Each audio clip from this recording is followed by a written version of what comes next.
All right. Hello again, adventurers, and welcome to another exciting episode of our Fabula Ultima tabletop game that we haven't decided on a name on yet. Boom! Yes, this is our... Normally, this is where I'd say, like, this is our homebrew game in our homebrew setting, but Fabula Ultima is all homebrew.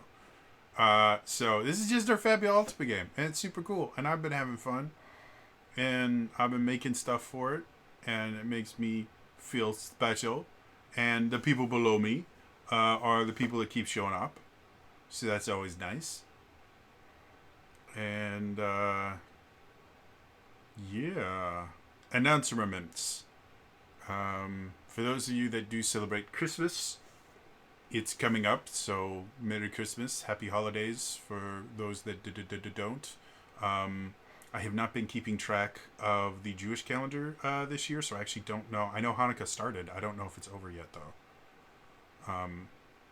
But Hanukkah, also amazing, wonderful holiday, and so is Kwanzaa, and I can't remember what the Islamic holiday for this time of the year is called. But they have one too, and I feel really bad now. But yes, whatever holiday you celebrate, or Festivus for the rest of us. Yeah, whatever it is, enjoy it.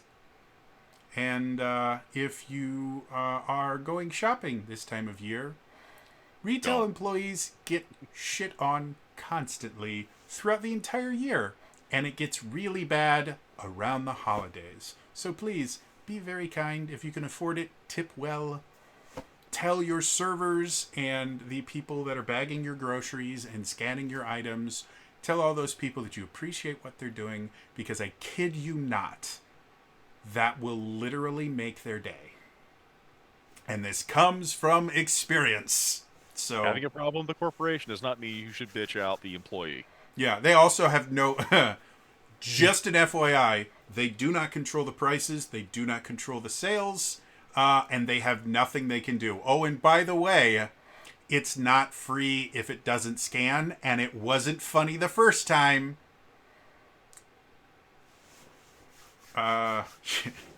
Years of trauma from retail just coming back. All the jokes. Just want to get you by as quickly as possible. Just stop talking and let it go. We get our bonuses and raises are based on how fast we get you through our line. So, you want to cost me money? Keep talking.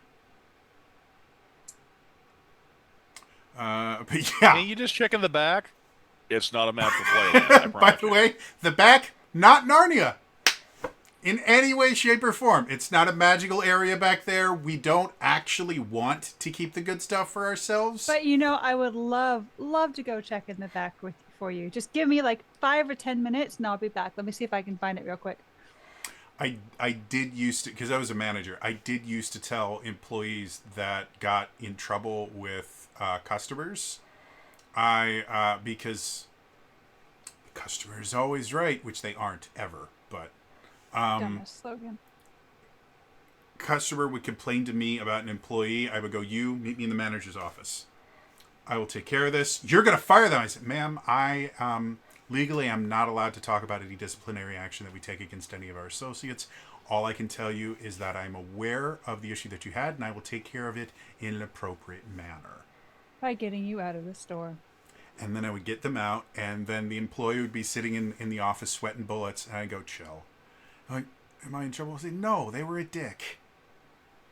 I said, well, why'd you have me come in here? Because it's a lot easier to have you come into the manager's office than it is to deal with them. So, have you taken your break yet? No. Okay, go take your break. Enjoy yourself. Yeah.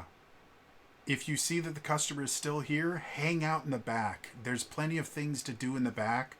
Organize the desks. I don't know. Go do... Find something. Yeah.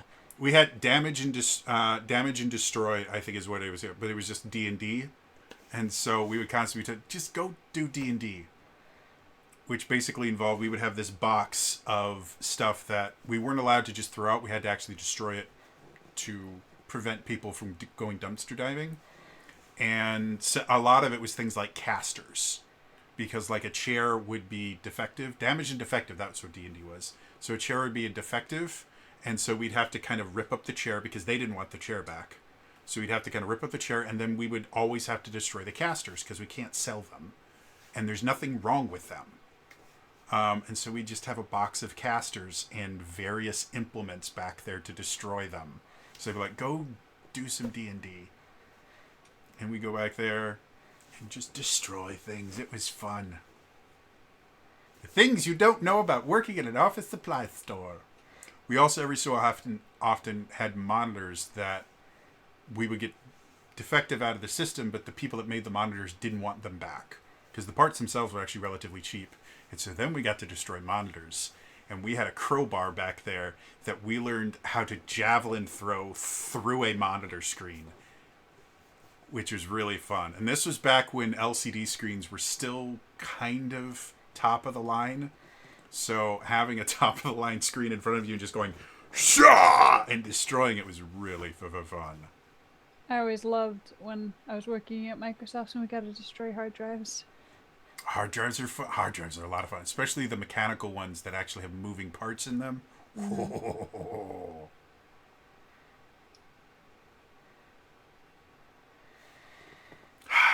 The few good times in retail.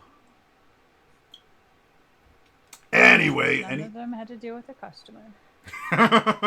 For the most part, I had a couple of customers that I really, really liked, but they were very few and far between. And nowadays, I sincerely believe that they're just no longer favorite customers anymore, because everybody that I know that still works retail, everybody has said it has just gone really downhill. So, as a reminder, be nice to retail people. They're generally very nice people that have just been beaten down by years of prolonged abuse. Also, just be nice to people because there's every chance that maybe that's going to be their last day and they get to share their experience and how they tore you apart on Reddit. Yes, we do. Also, all you Reddit customers that think you got you got one over on the company, we 100% talk about you while you're in the store and laugh our asses off. And the reason why you can't find help after you yell at one of the employees, it's not coincidental. We know who you are. Some people, we even take pictures from the CCTV and circulate them around to tell the employees, watch out for this one. And I promise you, in certain circumstances, you're probably a code. You probably have your own code in the retail store. Yeah. We did have a few of those. We got a FYI, I got a code purple, code mauve, code anything. You're probably code purple. You're probably code mauve. Also, for anyone wondering, the Christmas songs that you hear playing every day from Black Friday all the way through like March for some odd reason, it is roughly an hour to 2 hour loop of music. And that's it. Because you don't spend that much time, you don't realize that it's the same 17 songs in the exact same order. But except for when you're going Christmas shopping and you're jumping from store to store. Yeah. I just heard the song like 3 times. Yep. I don't want a lot for the love of God. It can get really expensive to buy that for commercial use. Oh yeah. So hence you're only listening to the same 17 songs over and over. So yeah. Mine was worse. I used to my first official retail job was Spencer's Gifts, and so we had cassette tapes that you played. So that was like on even shorter rewind time because it was backwards and forwards. It auto rewound. So that was the reason why I had a special hatred for the Macarena. That's fair. That shit just popped in like I think it was like every 45 minutes.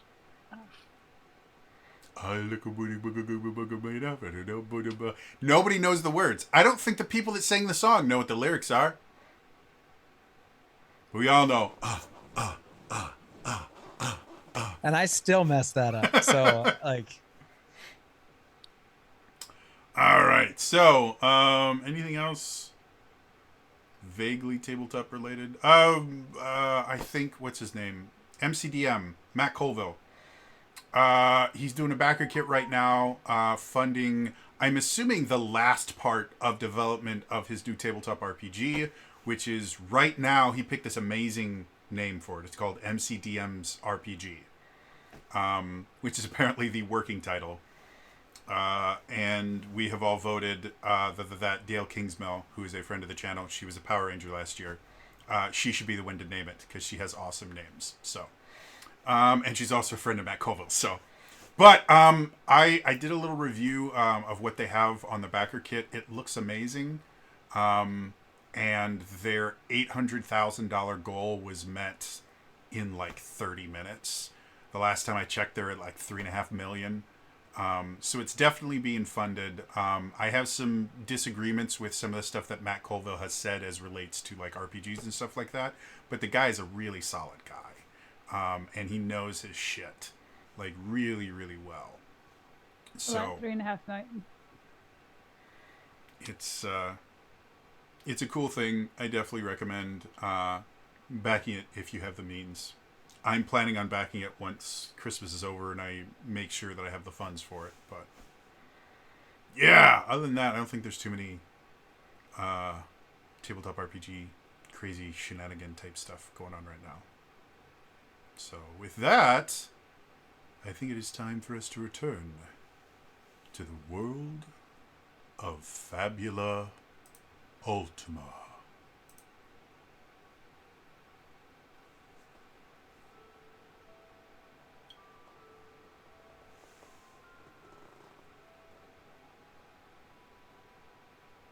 The party has explored part of the Waking Lands.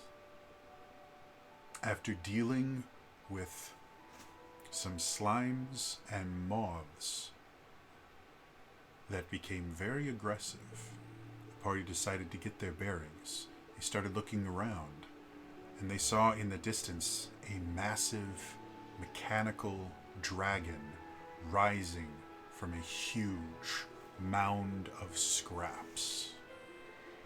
Realizing going toe-to-toe with a giant mechanical dragon may not be in their best interest, the party decided to look in other directions.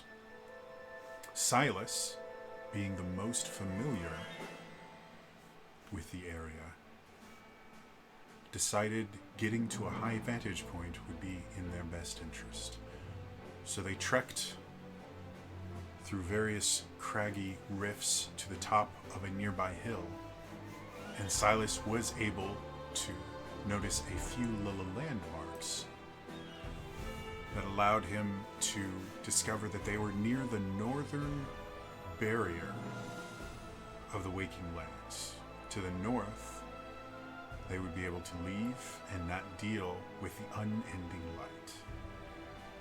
However, that was the same direction as the large mechanical dragon.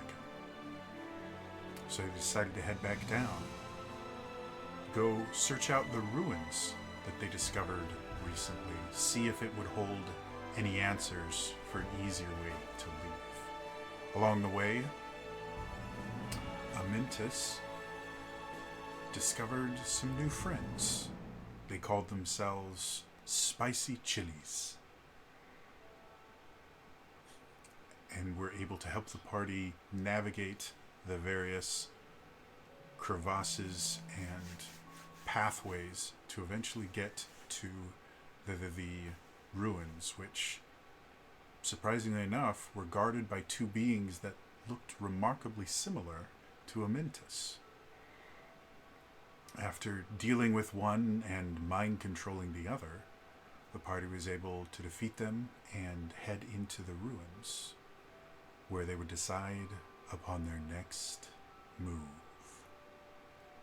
And that is where we return.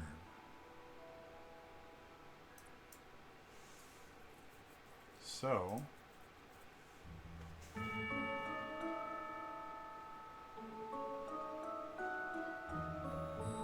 it's a little loud. You guys have entered into a dungeon. the ruins. And thus far, something about it seems slightly off. But rather than simply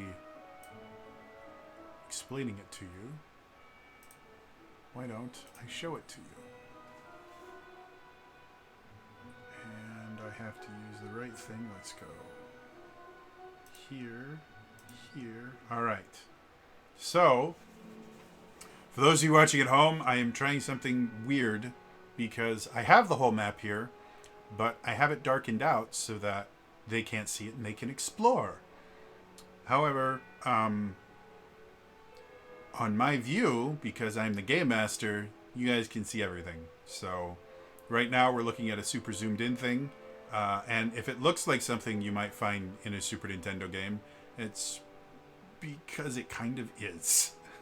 There's a program called RPG Maker MV, and I used to make maps in that. And they look very much like what I wanted it to be. So to explain how things work to you guys, if you see the arrow there, all of you should have the ability to control that arrow if you click on it. And that's what we're going to use to kind of show where you guys go exploring. So right now you guys are in the very entrance. You're about like 30 or 40 feet into this little complex. And thus far, as you walked into it, it looked effectively kind of like carved stone. Obviously not a completely natural tunnel, but most of the things were natural in nature. Like, again, the walls were stone, they were just carved stone. The ground itself was stone as well, but it was kind of worked and manufactured to give a nice kind of flat surface. But the closer you got in, the more fabricated everything started looking. And by the time you get to the area that you are right now, the floor itself has taken a basically tiled look to it. And the walls themselves, while still roughly made of stone, is very much manufactured. This does not look like it was carved out of anything. It looks like these walls were possibly even poured or formed to the places that they are. There's lots of right angles, things like that. And as I said at the end of the session last time, ahead of you is a T-hallway. One exit goes to the west, one goes to the east. So now that you're here, and as far as you can tell, you seem to be relatively safe. You don't see anything nearby that would make you think something dangerous is about to happen. And the one remaining automaton that you didn't destroy is far enough away and doesn't seem interested in actually coming into the ruin with you. Because unfortunately, your mind control only works until the end of the scene.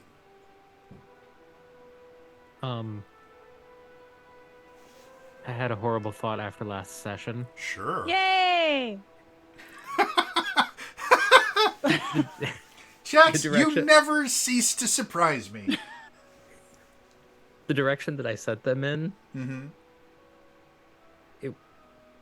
I don't know if it was the direction of the spicy chilies or not. The spicy chili seemed to know more about avoiding these things than we did, so Yeah, I Yeah. think they'd be I'm- okay. Also, I'm hoping they're safe. I built... I thought we sent it towards the dragon, That's which was right. away from the spicy Yeah. chilies. That's right. Okay.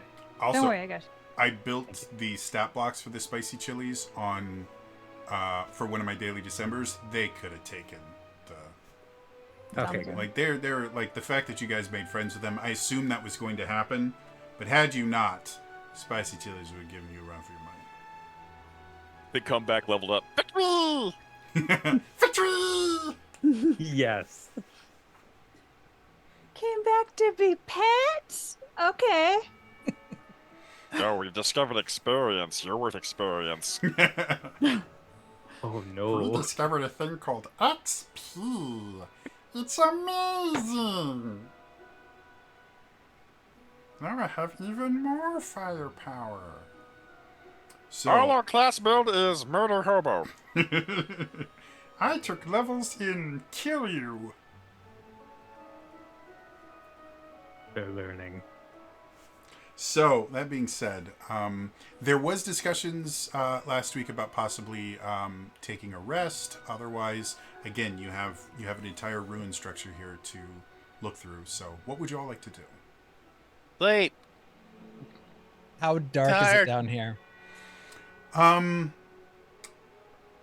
Currently, there's no light coming from anything other than the torches and other things that you guys would have brought with you to create light.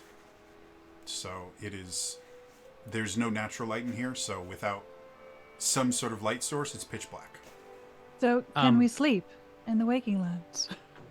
Oh, Especially, I think you said we went below ground, right?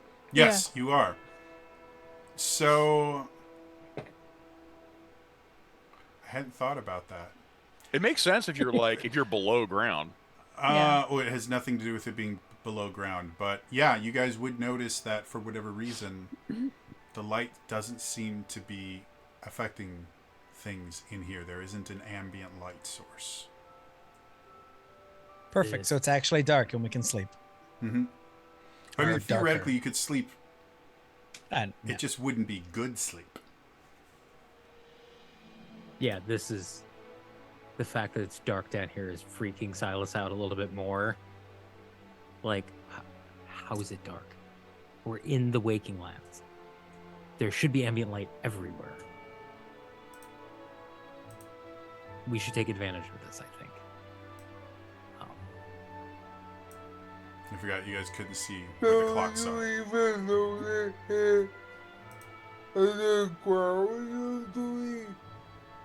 Dude, I've been in caves before, and there's been ambient light. Mm-hmm. This is unusual. This is very unusual. Today has been filled with strangeness.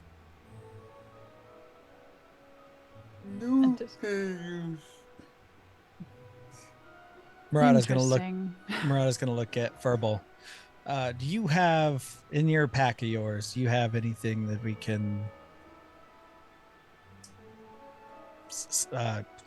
lay on, sleep in? I've Everyone? Me. Do you have something that I can lay on?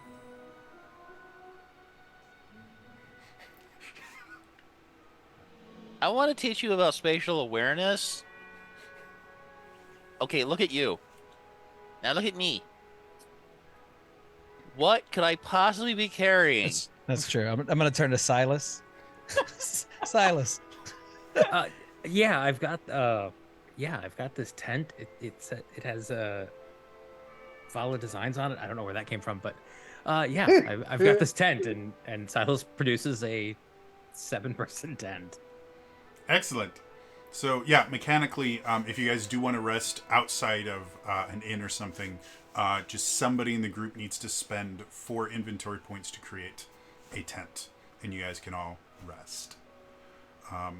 However, my brain is just stuck on the idea of Furball just looking at you and suddenly becoming very deep voice going, "Look at yourself, now look at me. Now look at yourself, now look at me." Look up. Now look away. Now look down again. Hey, I'm still short. I'm still short. And now I have those tickets to that thing she wants. I'm on a horse. Amantis picks him up and puts it on its shoulder. I'm on an automaton. And I'm still tiny. You have So, the biggest pack. as you all kind of hunker down and set up a fire to cook any food that you want to cook and kind of lay everything out.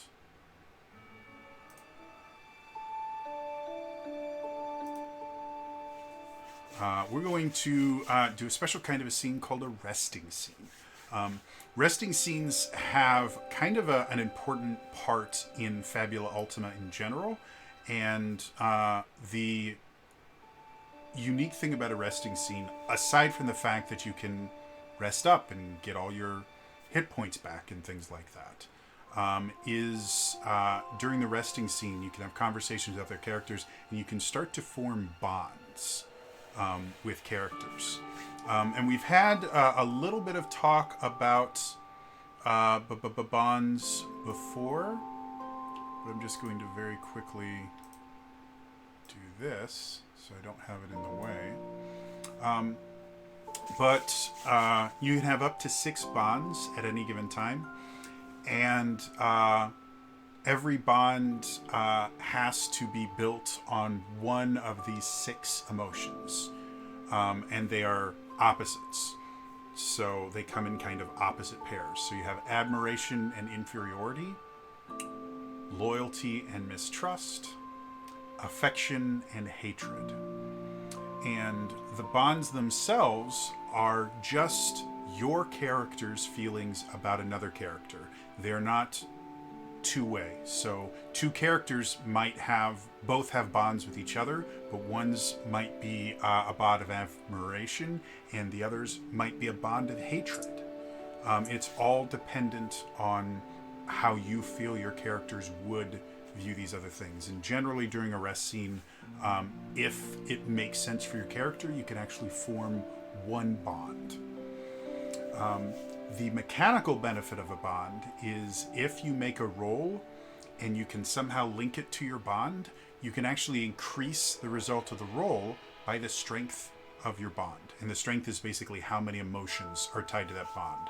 So if you have a bond of admiration but also mistrust for the same character, which is very possible, you admire them, you just can't trust them.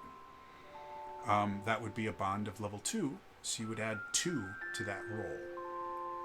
So again, bonds great for role playing, also have mechanical benefits, and you use a Fabula point in order to invoke a bond. So that being said, as you all kind of bed down for the night, obviously those of you that do eat get rations or whatever you have on you to eat. Are there any conversations that anyone would like to have?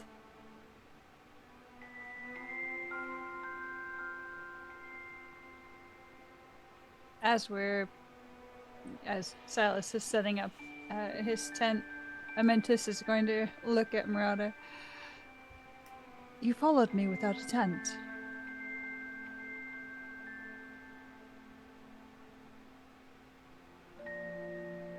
How long were you following me? Murata's cleaning his sword, kind of just, picking up after himself.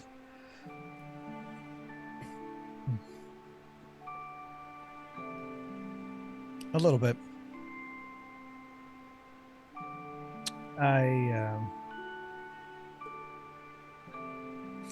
I've heard a great thing about you. And I wanted to see if it was true or not.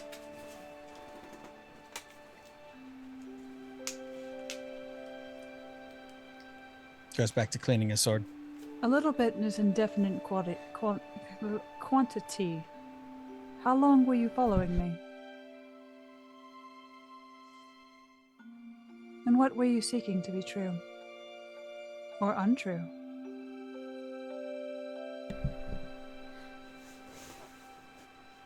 A few days, week, 2 weeks. I don't remember. I wasn't as close as I guess we were in the forest. That was the closest I obviously had been, but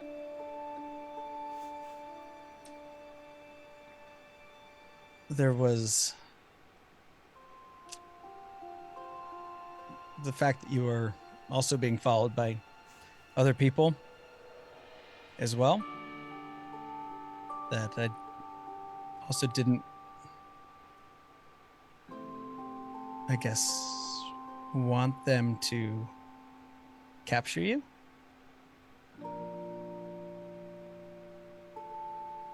And the fact that we're here in the Waking Lands now almost proves the point that what I've heard is fairly true.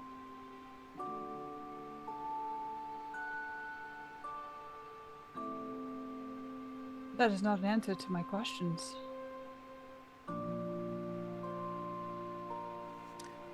Looks more direct at you.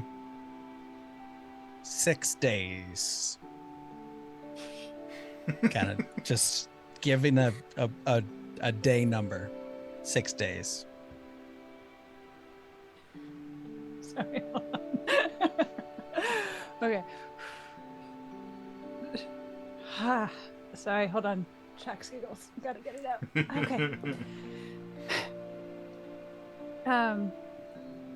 What were you seeking to be true? What did you find to be true? Your connections to Waking Lands.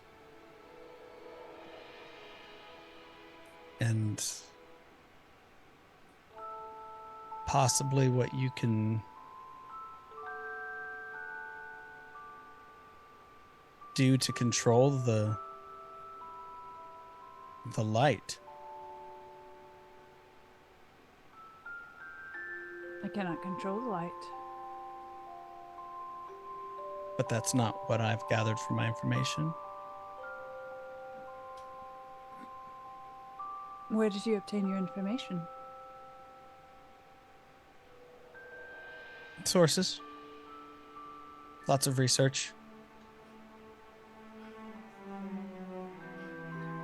Mostly trying to learn more about the Waking Lands.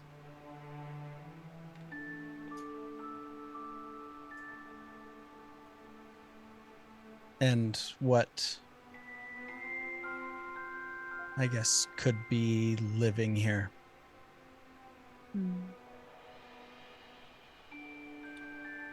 But it's also created a very strong path for me forward in Verdawant. So the fact that you brought us here, and I'll look around at everybody, seems to be leading us, if we all care to work together, towards at least some sort of common goal.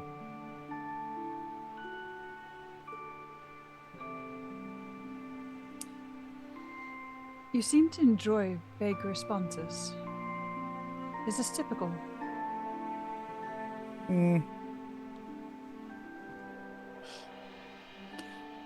We've only all just met.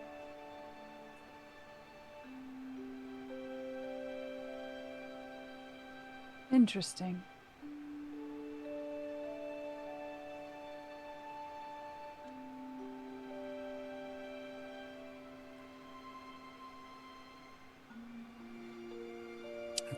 He'll kind of stand up and kind of walk a little further away, just to get away. Okay. So while this is going on, Furball, Akito, or Silas, do you guys have anything specific that you want to do before actually bedding down, or any conversations you want to have? I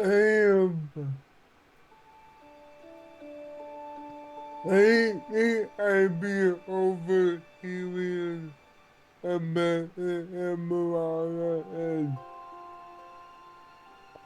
when Marana walk away. I'll wait a few minutes, but I'll walk up to them.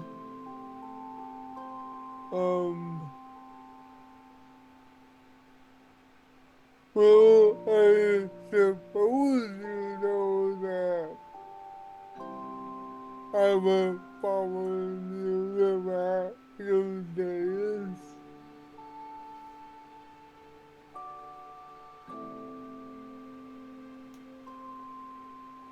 Didn't know. Well,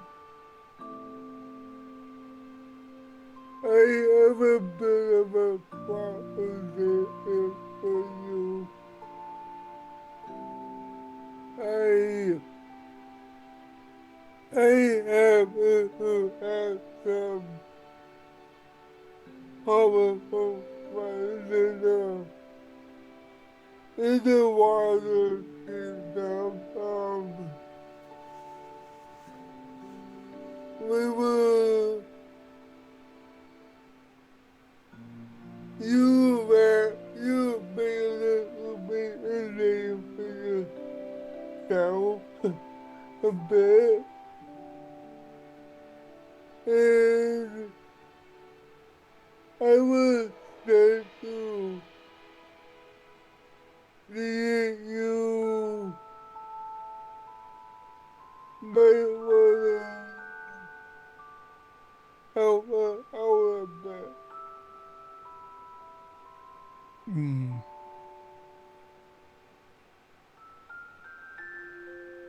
I would like to. Provided we get out of here. Very true. Very true. I wouldn't mind that. I enjoy helping, Alright. especially people that may really need it. Well, I mean, I know you don't you've made some of the music up in the wild. Perhaps that could be useful.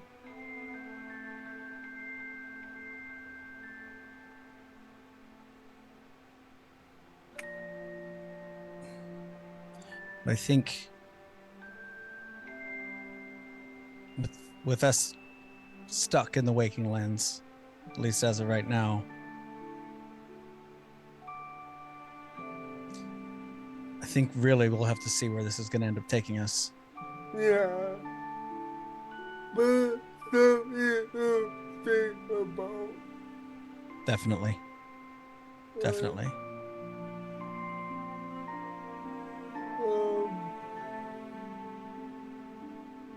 You know, the I know that you're talking about that you get some of the answers you were looking for.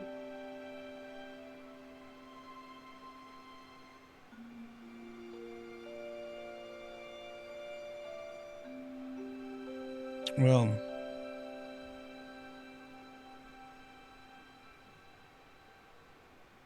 hmm.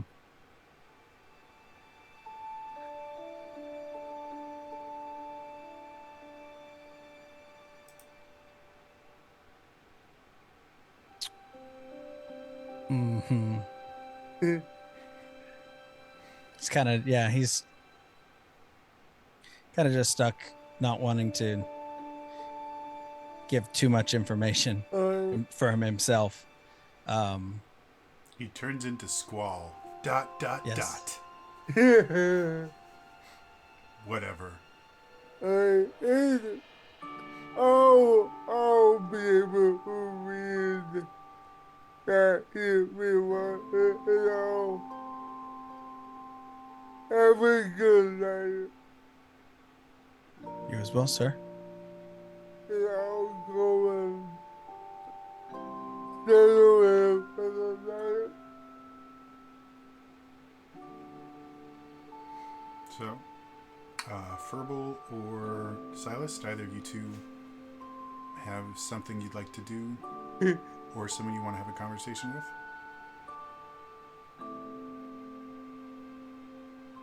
I think Verbal just kind of goes up to Silas and he goes like, So you out here looking for your mom? Yeah. Among other things, but I'd like to find out what happened to her. Part of me believes she may still be alive, but the not knowing is tough.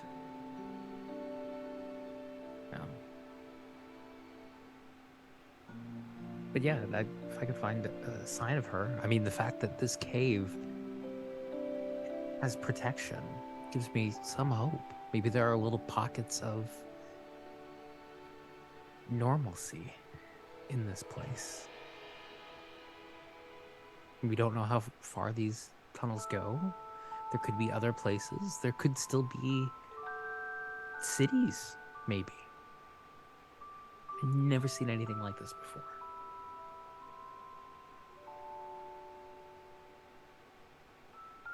What about you? What are you looking for? I know you got kind of caught up in all Adventure. of this.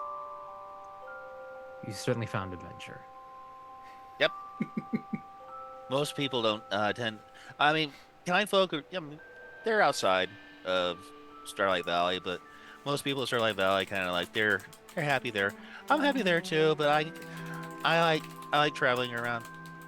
Yeah. I've been to the to these places before. I haven't been to the Waking Lands, but I've been here. Been where? Wind Crystal Nation. Oh, interesting. Been here. Had a funny feeling, but couldn't put my finger on it. But then I came back home, and then I heard about. I heard about that one. Points to a Mentis. And I heard about that one. Following that one, Pastor Murata, then points to a Mentis. And then I heard about that one, points to Akita. Following that one and that one. It's just And people following people all the way down. yeah, but you also don't want to do that in the forest in the Crystal Nation. That would be, yeah, it's kind of rude, actually. Just following people. And I say that like I get in a little conspiratorially, like, who just randomly starts following people like that? I had to because those three were just making a ruckus. It was ridiculous. I'm surprised they didn't get eaten.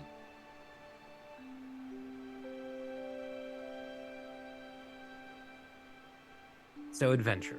What's the biggest adventure you've ever been on? This currently.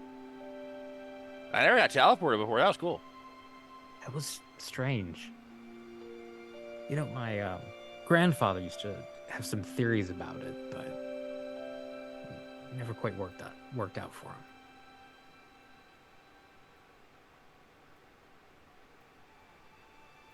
Feels kind of like heartburn, but good. Yeah.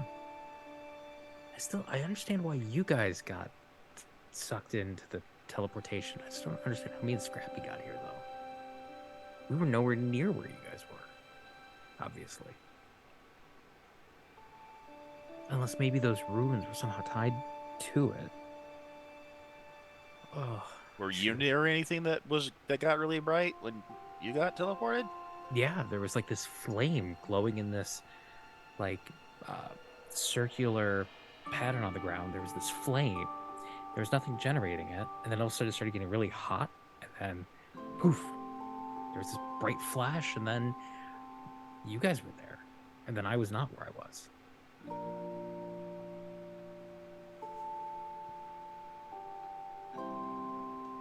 It's very strange, very bizarre. We have a term for this in my village. Yes, Shenanigans. I am well familiar with it. I've been accused of causing quite a few shenanigans in my day. I grew up in a small, I want to say village, but really it was wreck of an airship kind of thing. That's cool. Lots of people coming through. It was a good childhood. Lots of adventures. But it got boring sometimes, and you had to make your own fun.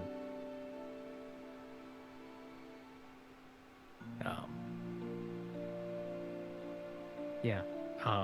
Sometimes that fun other people thought it was at their expense. It really wasn't.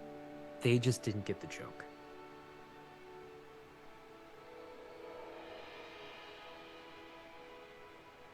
But it's okay. That I learned those lessons, and now I have Scrappy 3.0. Sorry, the Mark III.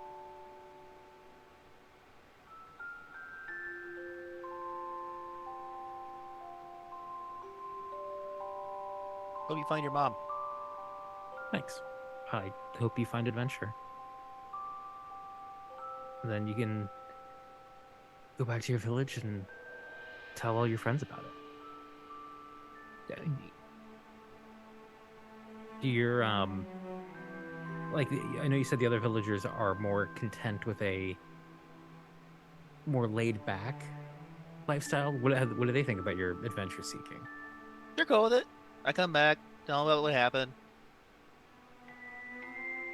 Get some more berries, get restocked till they go back out every once in a while. He like pops open a jar.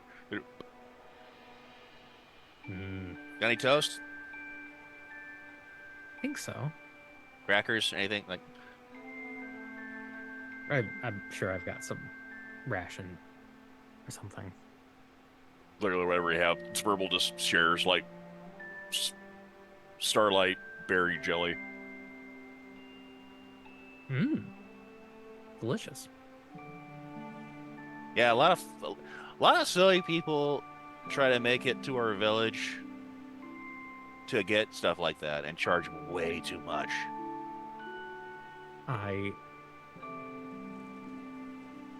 understand. They think we don't understand things like money and currency and economy. Right? But like the pursuit of money just in itself is just kind of wasteful. Like I get wanting to support your family and village and be able to do good things. I mean, I sell the things that I find to make money, but then I reinvest that in going back out and finding new things and bringing them back. And I'd like to think I'm trying to help the world be a better place. I mean, there could be who knows what kind of technologies hidden down here, or science, or magics. I mean, so much was lost. Points to your bag with a head in it. We got some idea. Yeah, I mean, and I'll just kind of like glance over to Mentis, like, it's amazing. But, and to be able to transport, like, how cool would that be if we could control that? Or that giant Ninus dragon thing out there. Just a lot of possibilities. Yeah, apparently the Flameo bunnies were saying we're to blame for that. I don't know. Like us specifically, or the other constructs? I don't know. Apparently, a Mentis shared that, and then I don't know what else the conversation revolved around for like 40 minutes, but it sounded like they were saying the exact same thing back and forth for quite a while.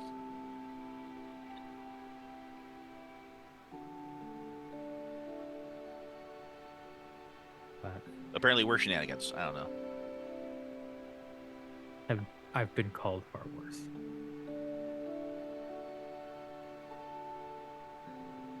Shenanigans are good. Everybody needs a little shenanigans in their life.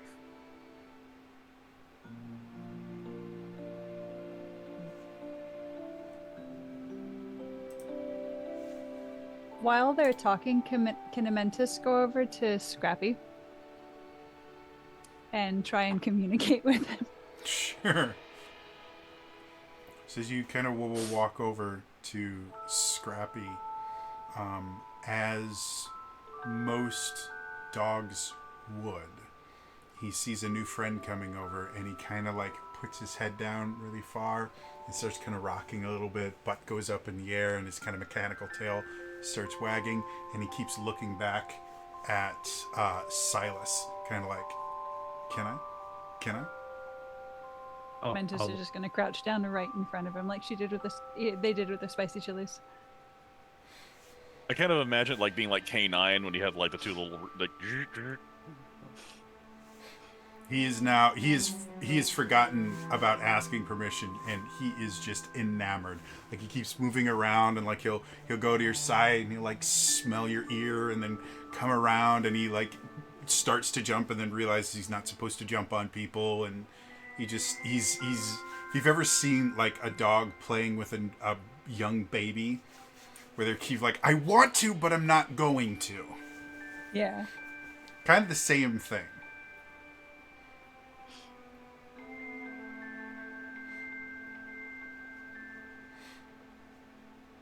Mantis is just going to grab him and like hold him up near their face and like, Those heart eyes. hello. Arf! For a response. Hello. For a hot second, I was hoping to be like two like dial-up modems. Da-da-da-da.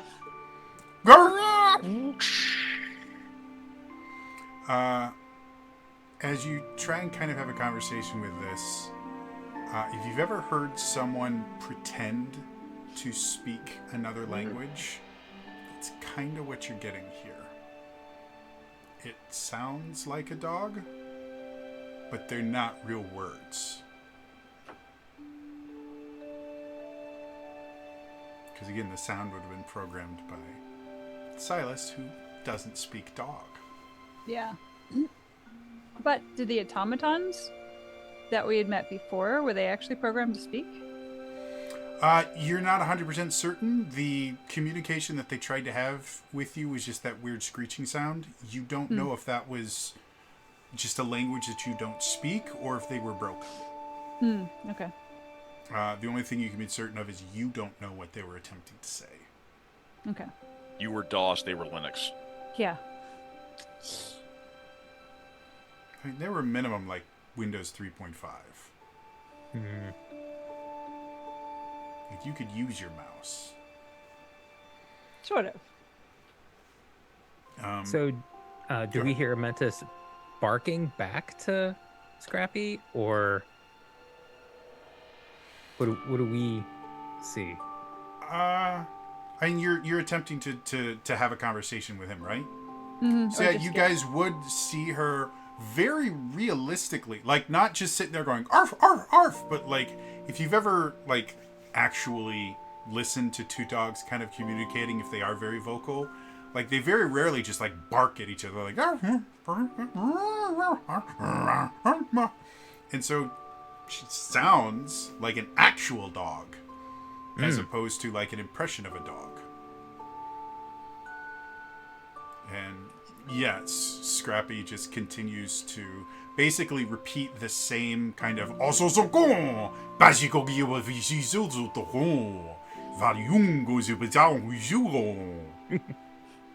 Mantis is gonna put it back. omelette du fromage. Every so often there'll be a weird word in there. In la biblioteca.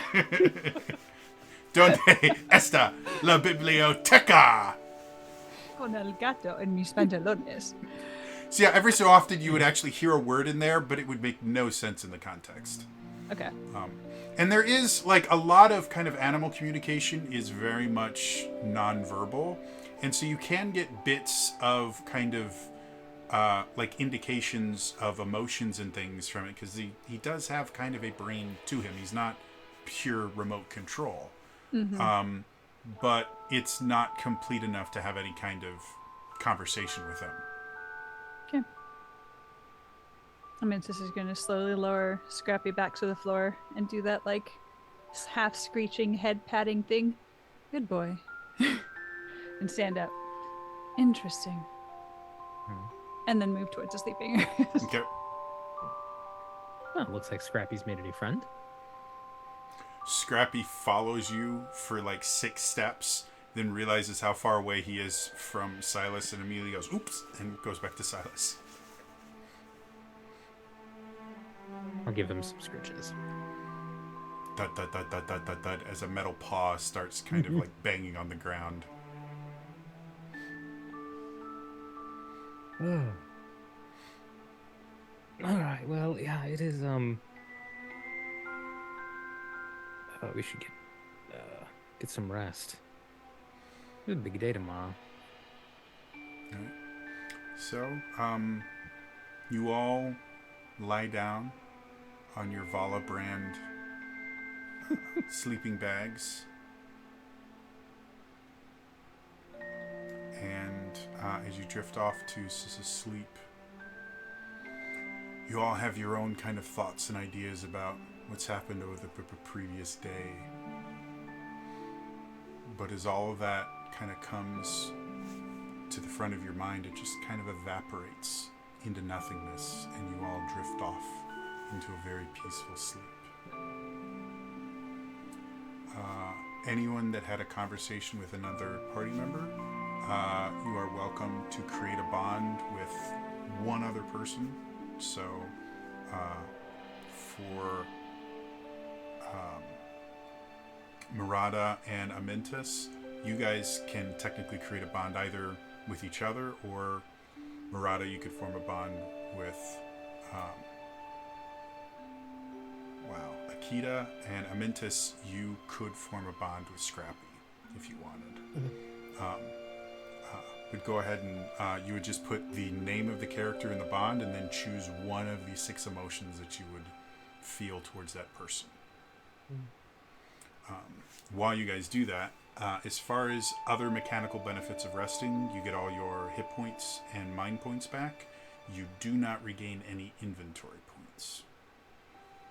Because in order to regain inventory points, you actually have to go somewhere where you can restock your supplies. So I meant to ask, but it says crisis. What's crisis? Crisis is whenever you're at half your hit points or lower. On your character sheet, on the first page, okay. I got it now. You'll actually have a crisis number there. Yeah, that's what I was looking at. That's right. Sorry.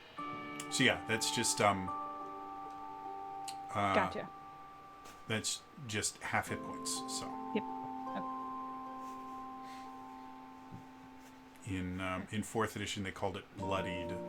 There's a few other systems where they'll have a thing where once you get below half hit points, things can change, and so it's called being in crisis. And there's a few different classes that actually have crisis effects built into them. So. One quick question. Sure.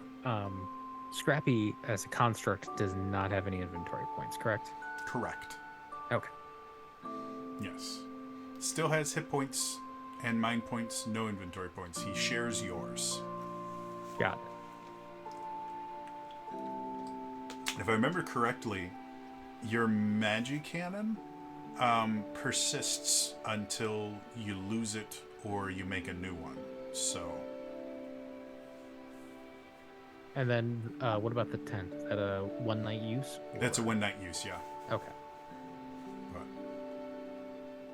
there are the most common way to regain inventory points is through actually it costs you 10 zenith, which is the currency in this, and for every 10 zenith you can restore an inventory point if you can get to a trader, a store, or something like that. In addition to that, however, while traveling, if you find a discovery, the discovery might get you inventory points. If you can kind of give me a reason why you might be able to restock some of your supplies, like maybe you find maybe you go foraging as a wanderer and you're able to get some inventory points back that way, or you while you're exploring a dungeon or something, you're able to find like a small cache of valuables or something. You know, if you guys find a situation going, hey, I think I could probably turn that into something useful, mention it to me. We'll figure out how we want to deal with it, and then It might turn into a single inventory point.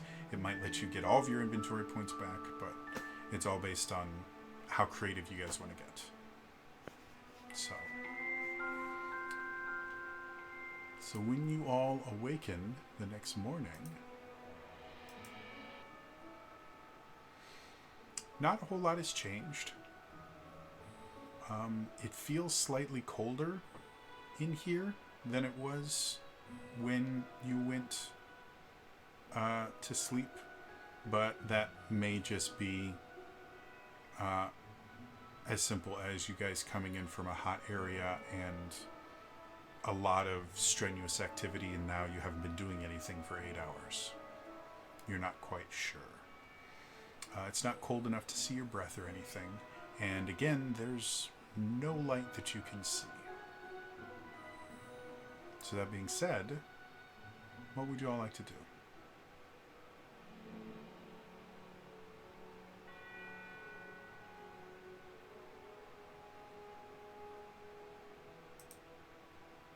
Find some light, I guess. So Silas will start patting down his pockets. I actually don't have like a torch or a magic light or anything. Usually isn't a problem out here.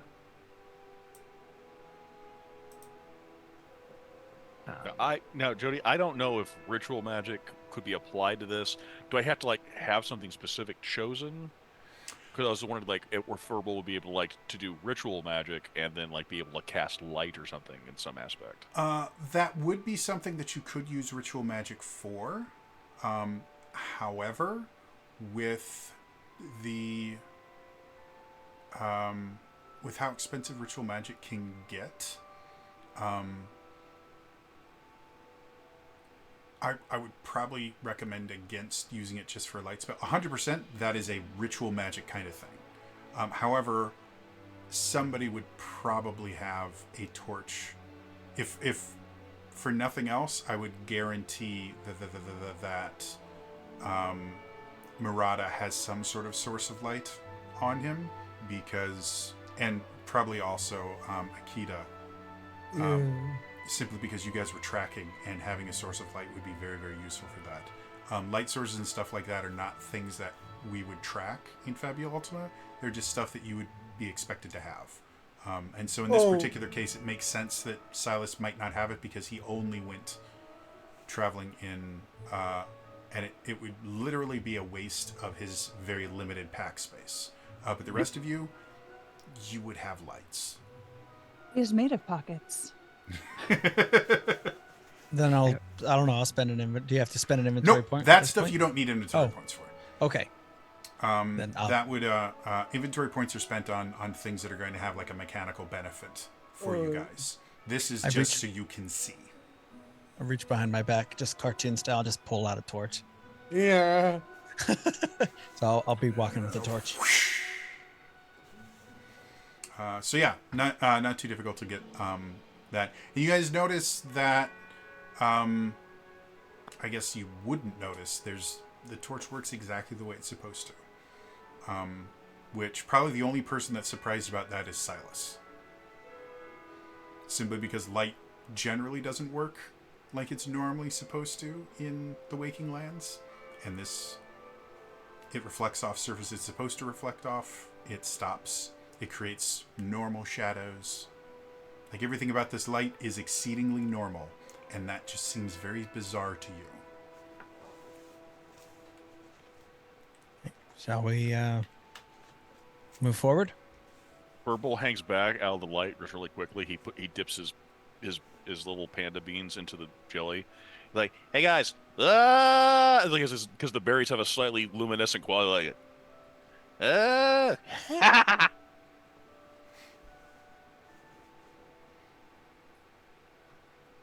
Nice. Moving on.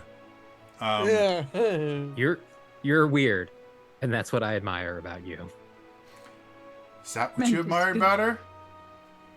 Miss Katie, Meant as that's a what joke. we admire. Think about 20% off there. I'll start walking forward with the torch. Okay. So as you get, and feel free to move the little arrow to wherever you are. As you get forward, I get to use the reveal tool. As you get forward, you can see the hallway extends pretty far in both directions. Let's get a little bit further here so you can see. So you can see to the west, there is a door on the southern wall. And then there's kind of a hallway that moves north. And then at the end of the hallway, it turns to the south. And then if you look to the west, I'm going to see if I can move stuff around so people can see. So if we go over here, you can see the door, and then the hallway goes north, and the hallway goes south here. And as we move this way to the east, there's another door here, and then another T hallway that goes north and south there. So where would you all like to go? I think right now Murata has the light, so we're just gonna follow wherever. Pretty much. If Murata doesn't want to be vague with his steps, maybe he can actually get I'm just- somewhere. I'll take a little bit of reasoning. I'll see that the east direction looks a little shorter. Okay. I can see a little bit more light travel, with light traveling. I'll just start walking that direction. Okay. That would be west. That would be west.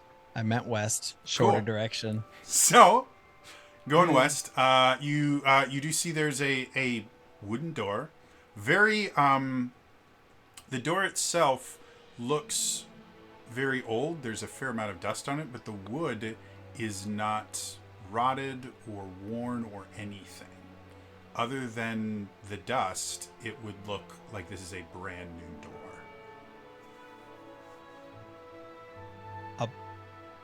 I'll push on it. Okay. The Just see if it opens. Yeah, when you try the handle, the door itself doesn't seem locked, and as you open it up, you can move over here. You see a room. In the room are various piles of junk, as far as you can tell. Some of them are papers, some of them are bits of machinery and other things like that.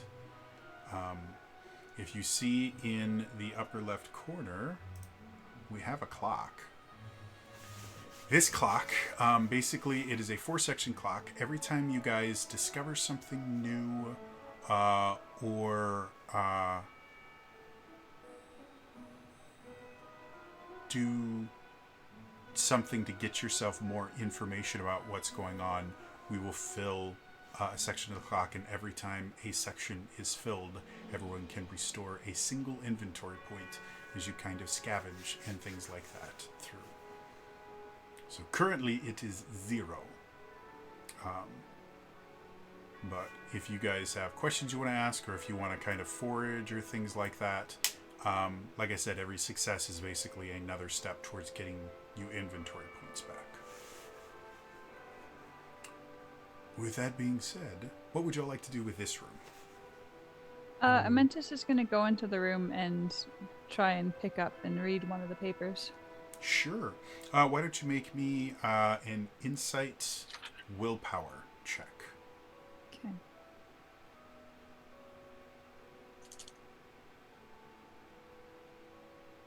Wait.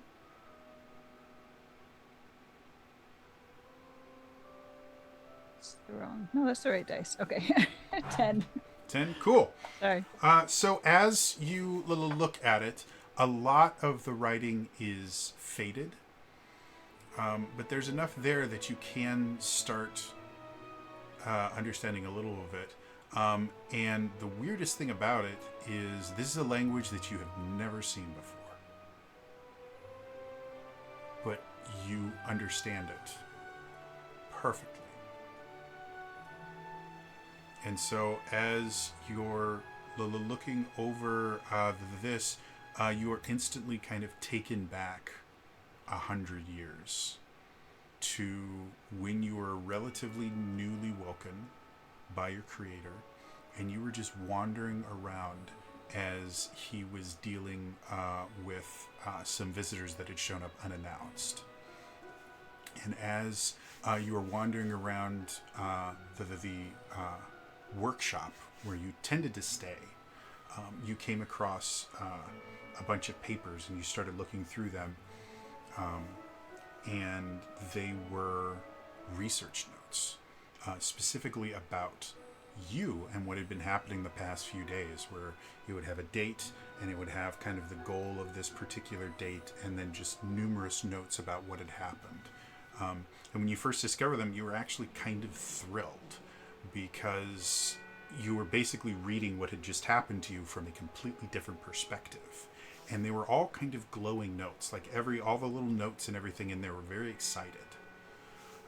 This is written in a very similar manner. You can see dates and then notes about some sort of experiment going on, but these are decidedly less enthusiastic. And despite the fact that you can read them, they don't make a lot of sense, simply because you're reading like page 74 of a 100-page scientific study. And so there's lots of references to variables that were defined 30 pages before, and results, and whether or not, the null hypothesis has been confirmed or not. And if you had the whole table thing, 2.A. yeah, if you had the whole thing, you probably could understand it because you're used to reading scientific papers. But because you've only got a snidbit of it, whatever it was, the results were not the results that they wanted. And you could see through the tone of the writing that they were, in this particular page, they were just kind of annoyed by it. Because there was, in addition to it being scientific stuff, there were notes in the margin and stuff that just kind of showed an annoyance and gave a tone to it. Does the handwriting look familiar? It does not. Okay. I'm going to go ahead. We can give that one section of the clock filled. Anyone else have anything that they want to do in here? And if you keep going around, you'll find other things. You do notice you don't, with the few pages that you are able to kind of find, you don't find a single page of the same study. Or you don't find multiple pages of the same study.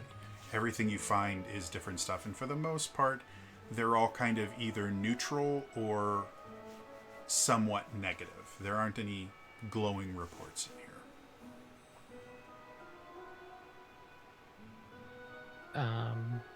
I wouldn't mind looking around some of the scraps, see if there's anything unusual, interesting. Sure. You can go ahead and make me insight.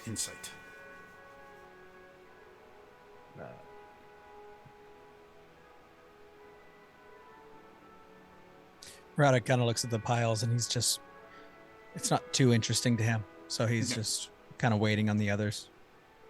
I got a total of 12. 12. Cool. So as you're kind of looking through things, you actually find a couple things that you find semi-interesting. One, if you had found a place like this when you were building Scrappy would look much different. The parts in here are much higher quality than anything you found out there. There's no bits of rust on it that you have to remove. They are full pieces. Like, you don't find shards and chunks that you have to kind of reforge. So I'll go ahead and give that 2 places on that. In addition, you do find what looks like a bracelet. And as you're kind of looking at it, you realize that the bracelet itself is not just a bracelet. It has a power source in it. And it seems that if you wear it, it activates. Like, the power source won't actually activate unless it is actually closed, and there is something on the inside of it when it closes. I will accidentally Mm-hmm. click it Okay. and attach to my wrist. As you do, you feel this kind of buzzing sensation on your wrist that just slowly makes its way over your entire body, and you feel your breathing start to kind of normalize a little bit. You feel your pulse lower just a little bit. And this is a bracelet of calm. It is an accessory that while you wear it, you are immune to the enraged condition.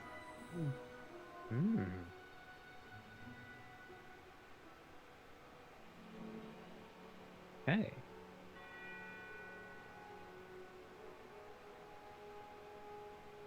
I will share my discovery with everyone else. Like, I feel very calm, very zen. I don't know if anybody else wants to try it. If this might be useful for anyone else. Anybody feel ragey? Anybody need to be Herbie? Mentis automatically looks to Murata.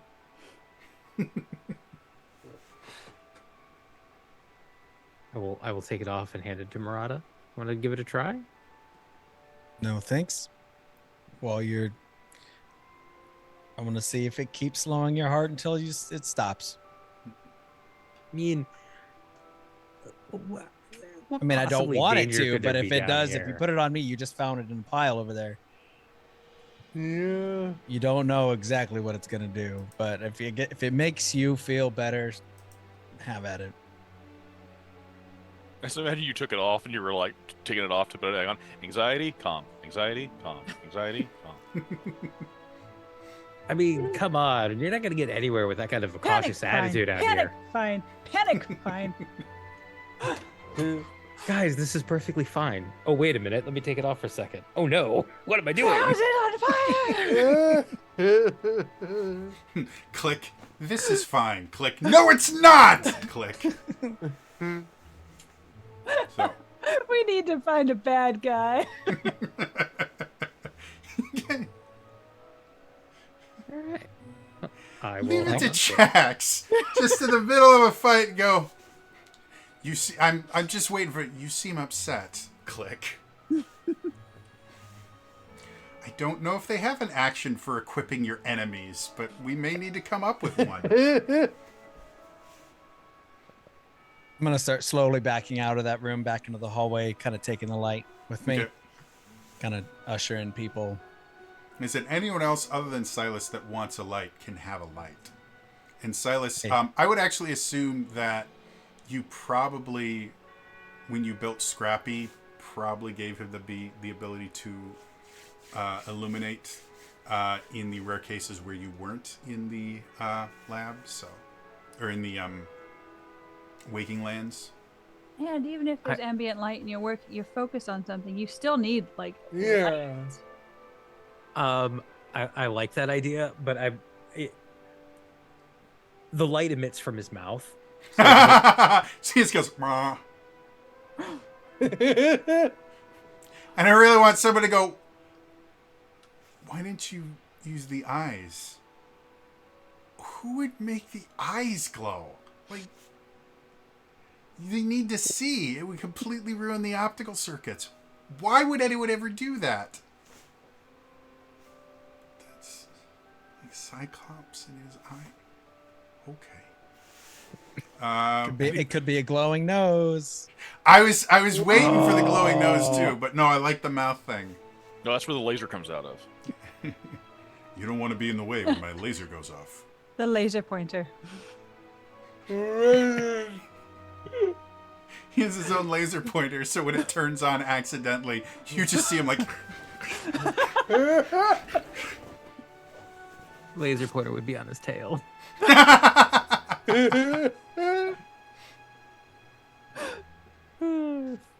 All right. Anyone else have anything they want to do in this room in particular? Cool.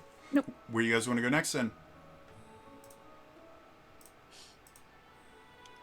walk. We'll continue until we get, I guess, to that next Okay. little area and just kind of look around the corner. Yeah. So you can see, effectively, there's a corridor that goes north, and then there's a door, and then a corridor that goes to the south, and then there's a door. And again, these doors are just like the other ones. They're very nice, kind of heavy hardwood doors, and they have they're relatively plain, but they're obviously very nice, high quality doors. They actually seal, like there isn't a gap underneath the door or anything like that. They actually seal each room almost completely. Do I get the sense from this place that this is new construction or actually like old ruins that just have held up well over time? This does not look like anything that you have seen. And it doesn't match any architectural style of any of the nations that you are aware of. However, aside from the dust, there is no indication that this would be a ruin. Like, Okay. There's no war. Like, it's not just they're in remarkably good condition. There is no where. This could have been built a month ago, and then someone came through and just undusted everything. That is the pristine condition that everything is in this room. Do we see any sort of indicators of directions, signs on the wall that say this is this room, this is that room, or just? Surprisingly enough, no. Okay. The walls themselves are completely bare. Okay. I've never seen a place like anything like this. I'll keep going forward, and I'll look at the southern door. Okay. As you open that door,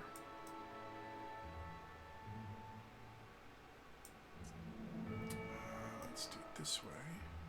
You see something that looks somewhat peculiar to you.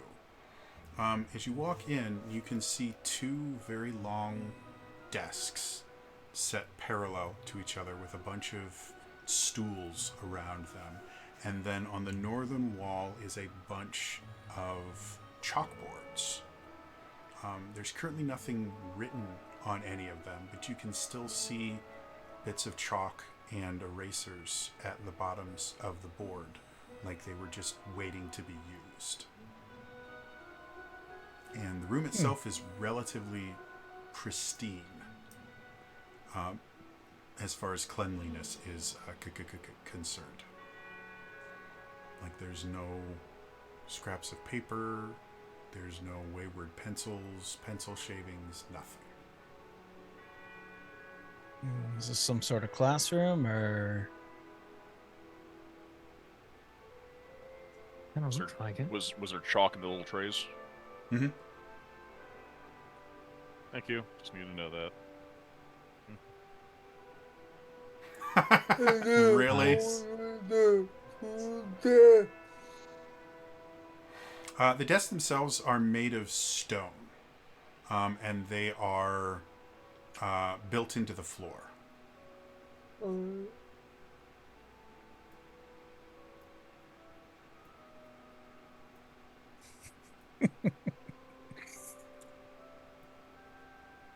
Suddenly, the theme for Ghost Rider starts to play.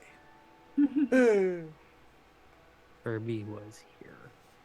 Just walk through the room, kind of just taking it in what's around. Mm-hmm.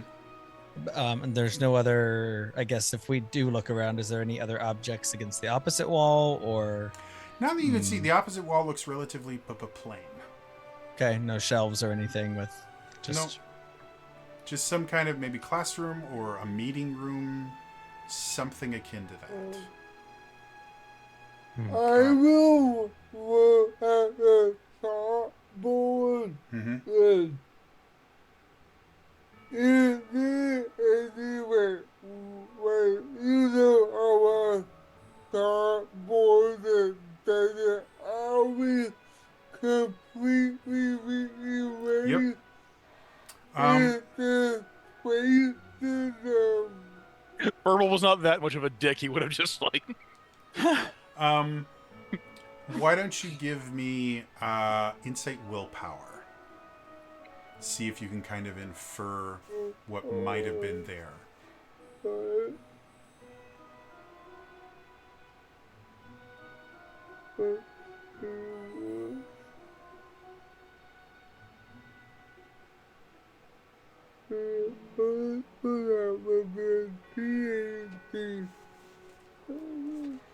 So while he's rolling that, you guys watch as Akita kind of goes up to the board as Fabula is just kind of making his little doodles, and he kind of just holds his hand up for a second. You're watching it really, really close, and he goes and he kind of feels around in one of the chalk beds and watches as he just kind of gets a bunch of chalk dust on his hands. Just kind of claps and... And what did you get? I got 10. 10. Cool. 10's good. We're going to go here. Bring you up. That fills up a clock for you guys, so everyone can recover 1 inventory point. As you look on it, 2 of the boards, so many things have been written on them that being able to pick out specific words is nearly impossible. And whatever language this is, you don't recognize. However, on the third one, as you do it, you do see there is a single phrase written, and then from best you can tell, there's either numbers or something just kind of going down, and there's a grand total of 4 of them, and the third one is circled. Amintus, you recognize the language, and the phrase on the top is threat level. And the various things are numbers, and there's a grand total of 4 of them, and number 3 is the one that's circled.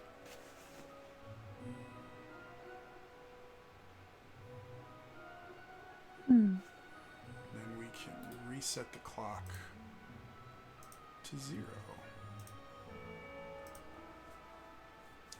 If Amenta says this out loud, will she be saying it in that language, or will she be saying it in the language everyone can understand? It's your choice. You speak both of them.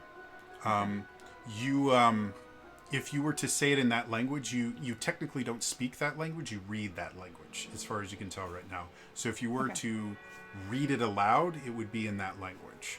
But if you want to just talk to everyone else and go, oh, that word means this, you can do that. Amenta's just going to read it aloud. Okay. Not translated yet. So you guys hear something that sounds kind of akin to Portuguese,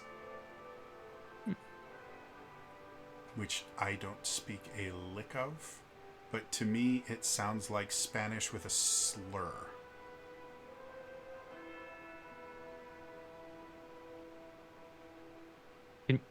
Can you read that? Yes. What does it say? or what does that mean? I should say. Amentus is going to point out the words and read them aloud. Threat level. And then going down the numbers. Something is a threat level 3. I wonder what it is. Was it that dragon? Like, was that the threat that they were facing, or was it something more? So from the memory that I had, was the dragon didn't seem like it was a...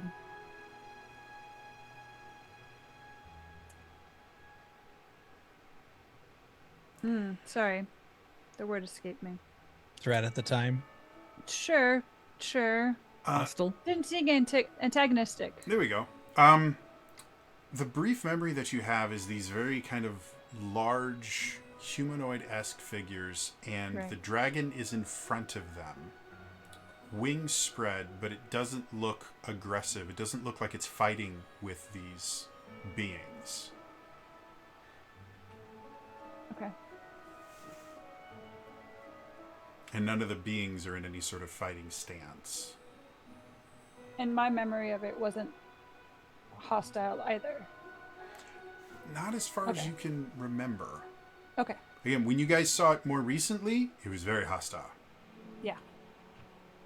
But the version that you remember, when it's fully complete, you don't... In your memory, you're not afraid of it. Let's put it that way. Okay. Perfect.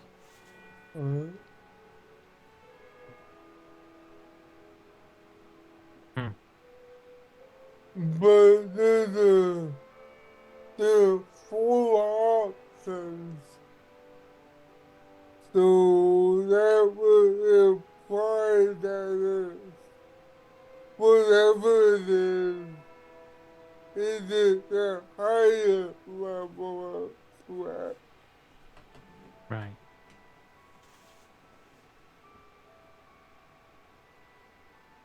Well, was it It's the third one. So is the first one the highest level of threat? And the fourth is the most peaceful? Doesn't matter until we figure out whatever they are. Yeah.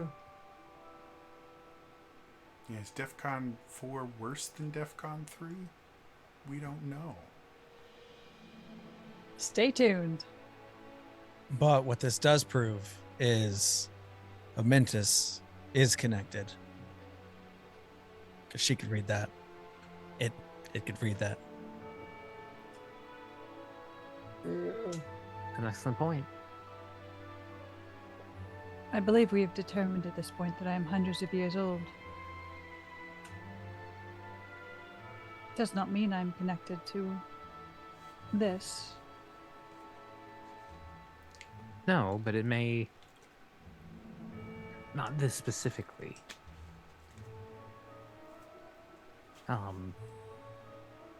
But there may be a shared origin. Yeah. Oh, Shall we press on? Wherever it was here, they were teaching others, looking at all the benches or the seats. So there were plenty of people here at some point. Or discussing something? yeah. Researchers?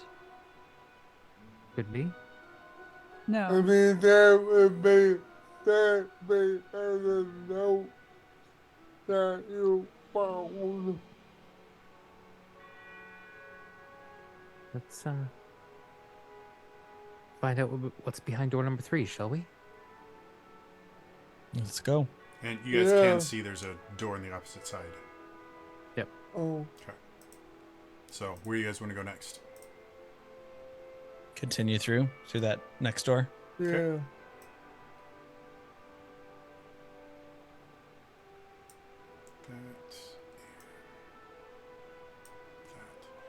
So as you open the door and you go through, you can see a hallway going to the north.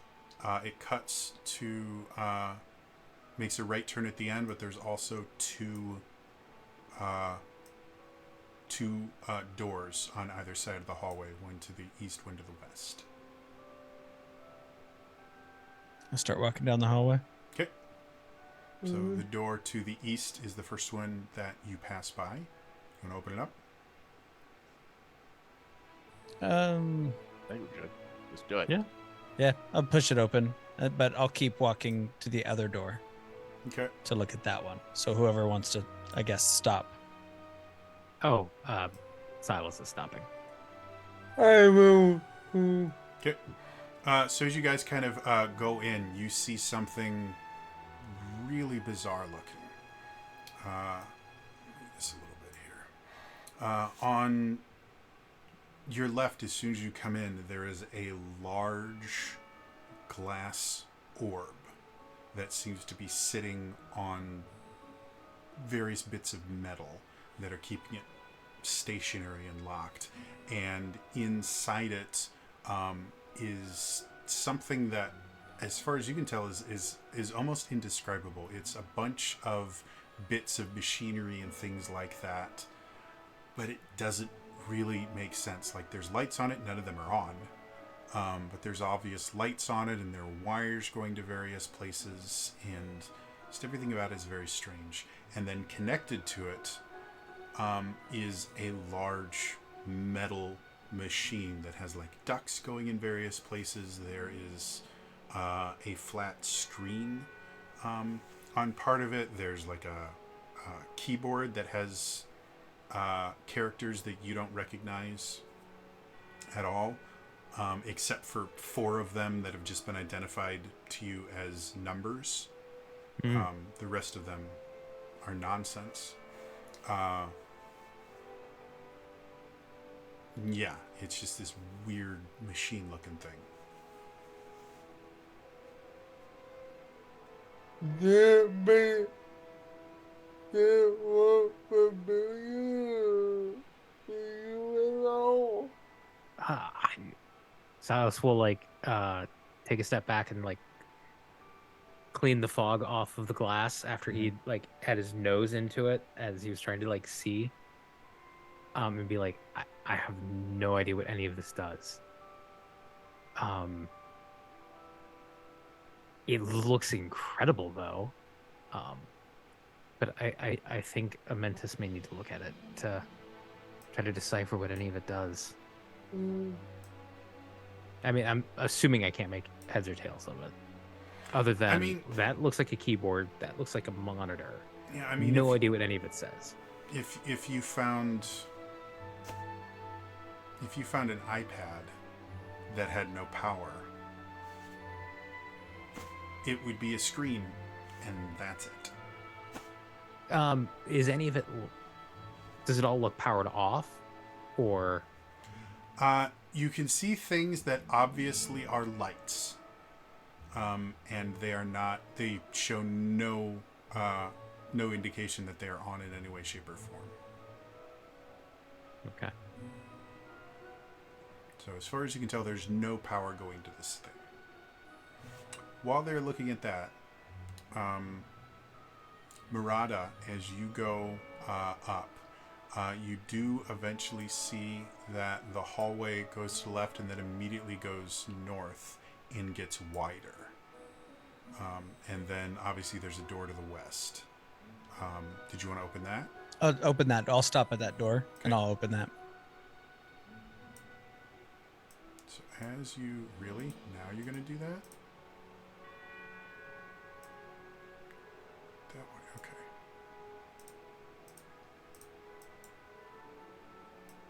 Oh, I know the problem. I'm on the edge of the map. There we go.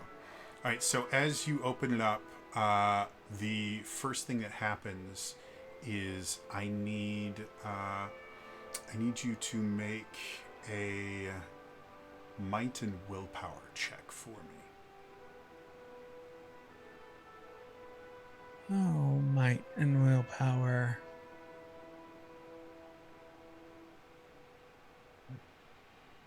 Maybe. If it's gonna go. It's not going. Let's try this. Might willpower. Not going. Check for a little pop-up. Yeah, sometimes there'll be a... It's so that it Yeah. was definitely behind. Okay, things. I've done that many a time. Okay, I was like, now I gotta close my 17 dice rolls here real quick. Hold on, just to Important make sure question it's is, gonna was work. Murata wearing a red shirt? well, it's more of kind of like a silverish black. Definitely not working here. Give me a second. You need to calm down. Well, I do have a roll in the chat. Did it go through? Because Yeah, I it did go can't see through. it. Do you have dark Oh. mode on? No, I'm good now. I've refreshed everything. So Okay, cool. 9. Okay. So as you open it up, you are instantly hit with the smell of rotting flesh and decomposition. And it is so thick that you can actually see the different air kind of come and leak out of this room. You currently have the poisoned condition. I'm I'm coughing because of that. So I'm making noise there. Okay. The rest of you, it would take, maybe a few, like 10, 15 seconds more for the smell to kind of permeate the rest of the room. And suddenly you guys can all smell just rotting filth. Ooh. Anyone want to go into the room?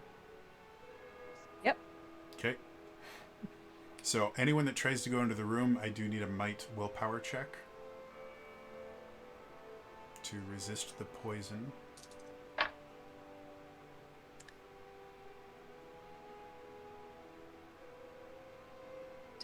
12. Yep. So as you go in, you're actually kind of impressed because you don't technically have a stomach, and yet going into this room has somehow turned your not stomach. It is remarkably unpleasant, but you are able to kind of fight off the feeling of nausea and go through. Towards the end of this room, you can just see this pile of what you would assume used to be something that was alive. Probably multiple somethings. But they've decomposed to a point that it's mostly this kind of jellied bacterial mess. However, you do see something kind of gleaming, something catching the light that seems to be metallic.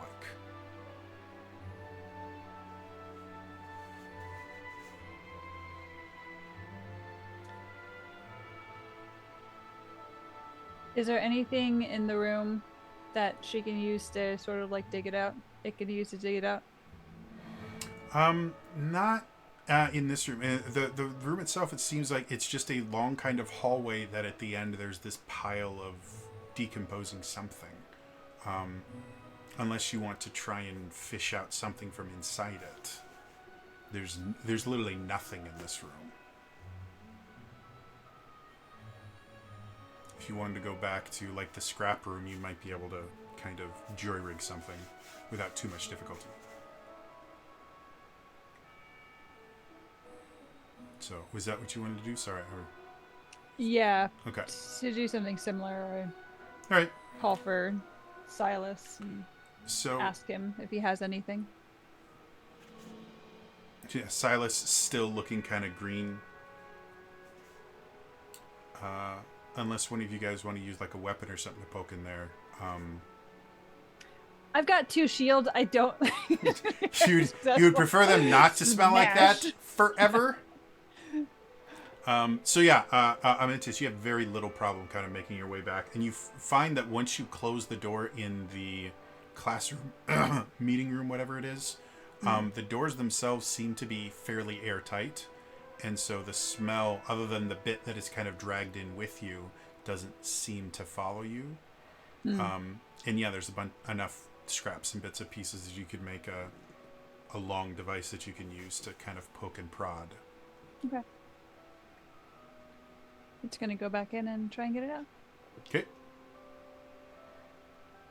So, as you kind of go and look, you find that there is a sword is in there, kind of covered in this filth. But the weirdest thing about it, the hilt and the guard and the pommel still have this kind of living sludge on it. But the blade itself is pristine. And is also made of some material that is completely black. It's obviously a kind of metal. It's not obsidian or anything like that. But it is so dark and basically absorbs so much light that you're having a hard time even seeing like the fuller in the center of the blade or anything. It is just extremely dark. Is that ultra black paint stuff? Yeah. Mentis is going to shake off as much of that matter as they can, or Okay. clean it off as much as possible. Yeah, And then, it's kind of like getting rid of Jello. That's kind of melted in the summer heat a little bit. I was thinking it's like an aspic. Yeah.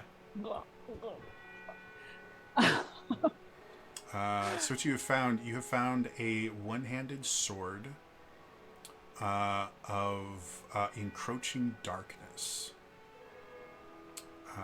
and it any damage it does is dark damage, and increases your to hit rolls or whatever they call those by 1.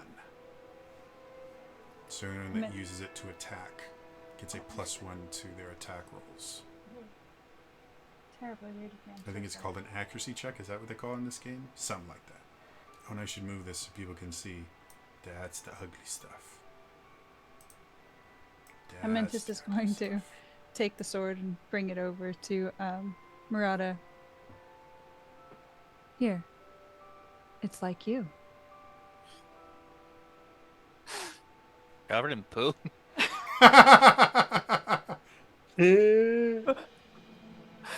Thanks, Black. buddy. Not exactly sure how I Darkness want to and take slightly that. festering. Edgy, smelly, a little questionable. I'll look at my bronze sword right now, and I'll look at it and look at that one that you're offering, and I'll reach out, grab it, I'll take it.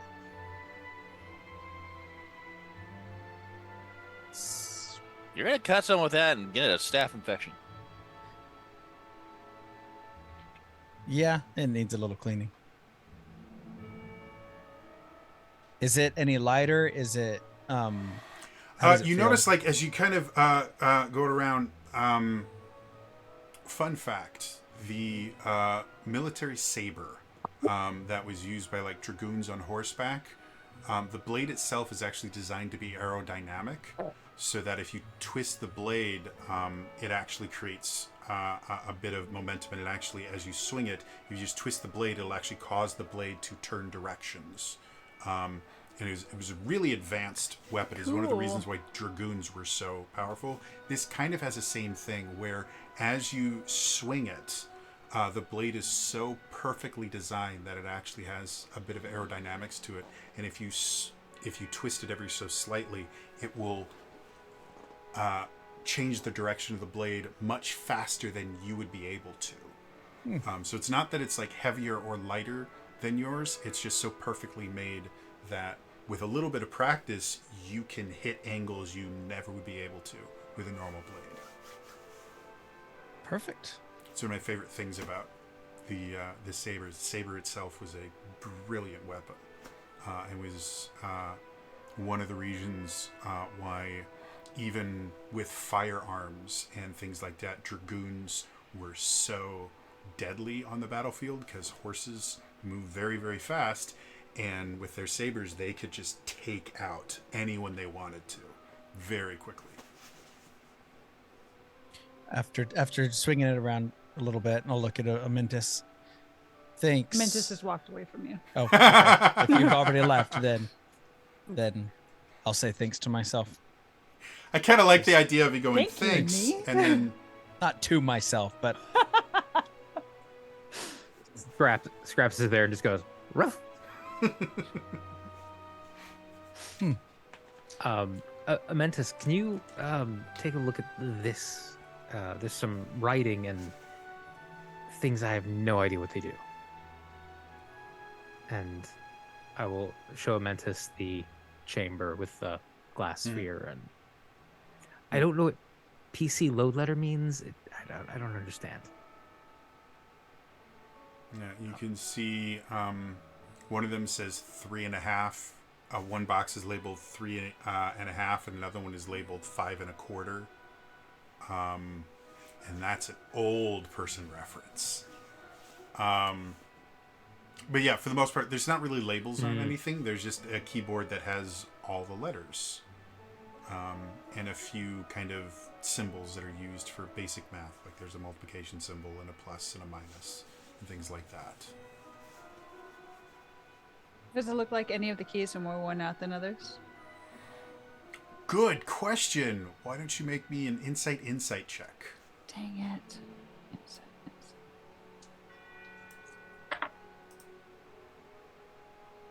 12 with 2 6s. Ooh, all right. So,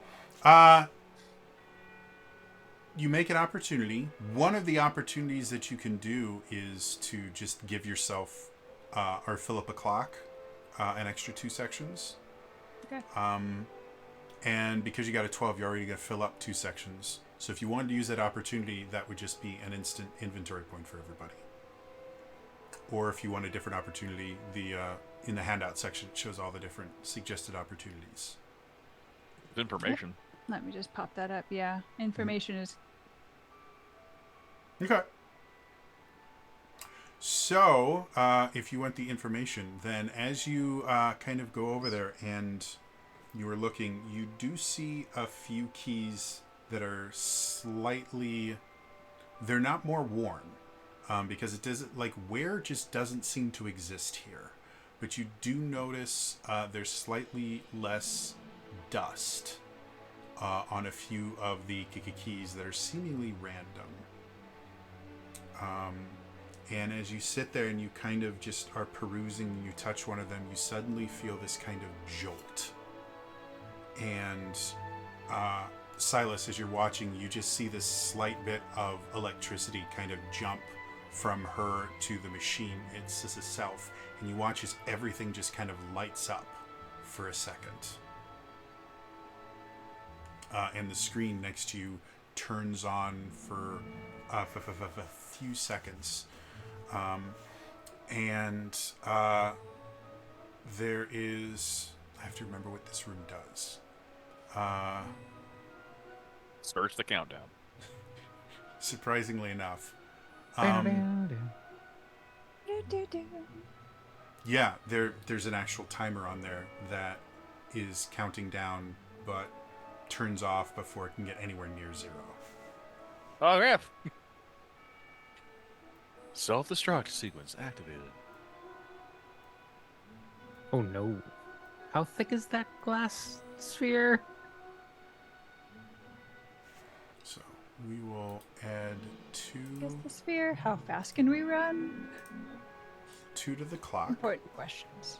So, yeah, as far as you can tell, whatever this thing is, from the brief amount of time that it had power, it seems to be tracking something that is counting down. You didn't get the idea that this was like self-destruct or anything like that. Whatever it is tracking has a finite end to it. And that seems to be what the timer was counting down to.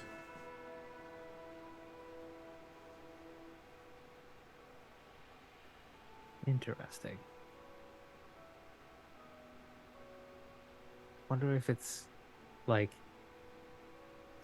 is the count accurate? Has this thing been running for thousands of years, or is it figuring something out?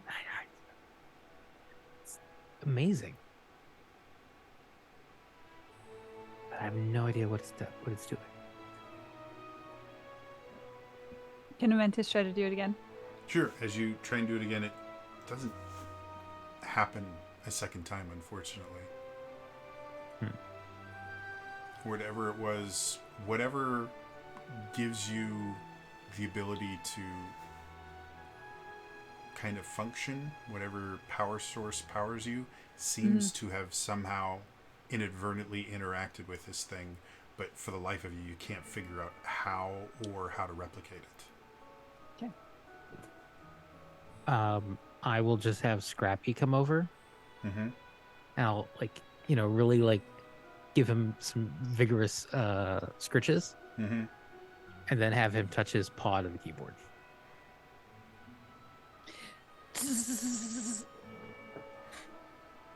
That was worth a try. Without fur, static electricity is significantly harder to generate. If we hit it hard enough, we can get spark. Yeah, I mean, find some flint. Or Ka-ching! all right, Also, I just realized that Mad Spike has an emote of him being sick, and that is amazing.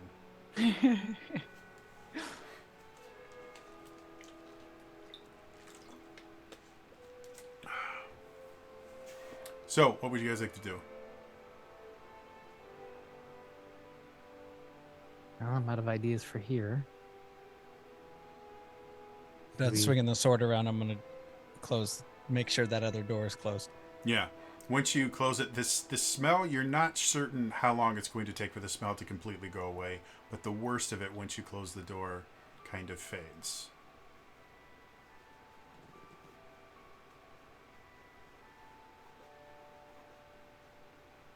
All right. Well, I guess we keep moving on then. So, where do you guys want to go next? Continue down the hallway. Okay.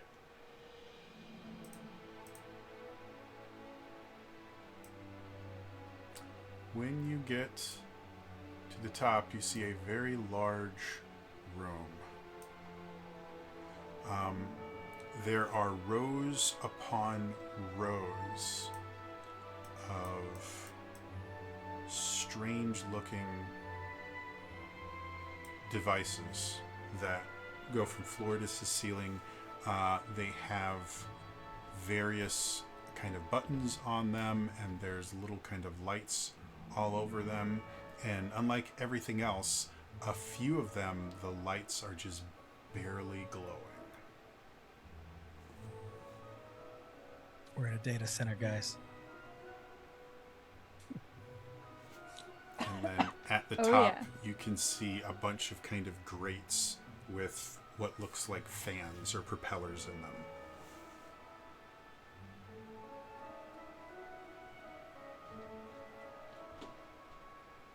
What do you want to do? Cautiously walk into the room. Okay. Further?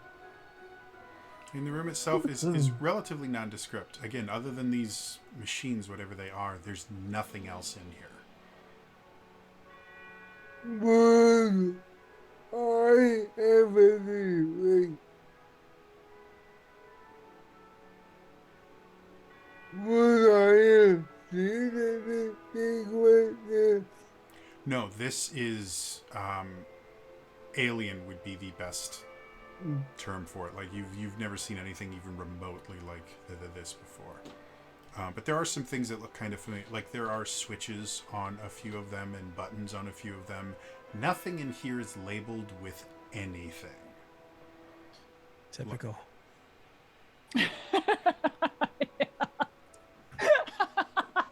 You went into the server room. It's like just a little tag that says like data line or anything. No, we're not going to do that. Okay, sure.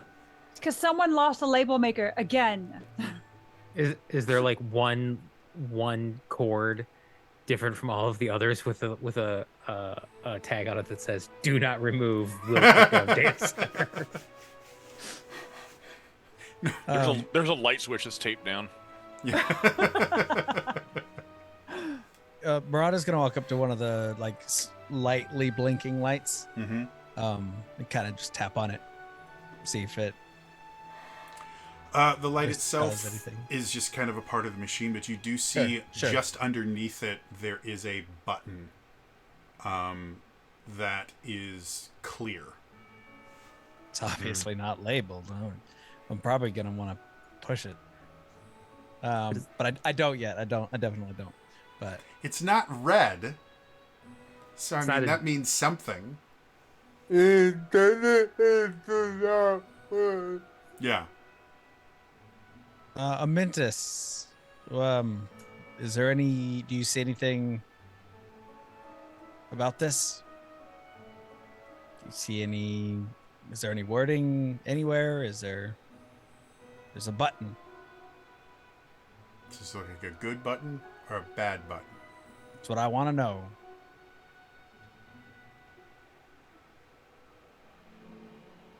Mintus now thinks that Murata is illiterate. Like, can't recognize numbers or letters or anything.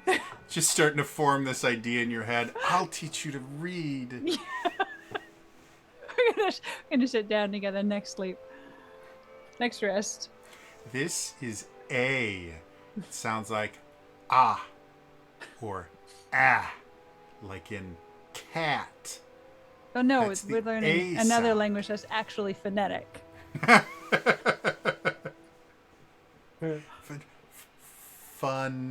Fun-etic? What mean fun-etic? Is that like the more enjoyable etic? Way of learning, yes. Yes, it is. Hooked on Pahonics worked for me.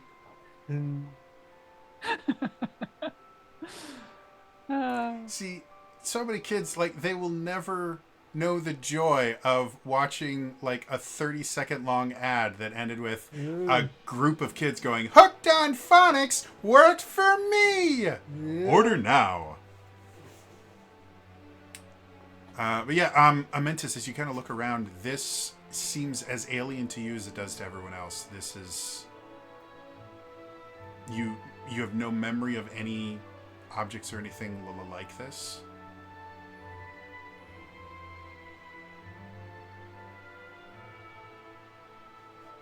These things, they stored items called credit scores. These people were pure evil. Free, that spells free. Creditreport.com, baby. Maybe they're using it for some kind of bar. For police. You suddenly see the words Google. Oh, no. We found it. Bitcoin. Yeah, that's exactly what I was thinking was that crypto mining. Stealing my bastards. jokes. really Very did it. nice. Yeah. This is why the world ended. It was just crypto got too powerful. Yep. So The problem is the password got lost to time. Yeah, you can't touch it. No password. You can't open the wallet. Given what we've seen thus far, on the spectrum of techno and magic, Mm-hmm.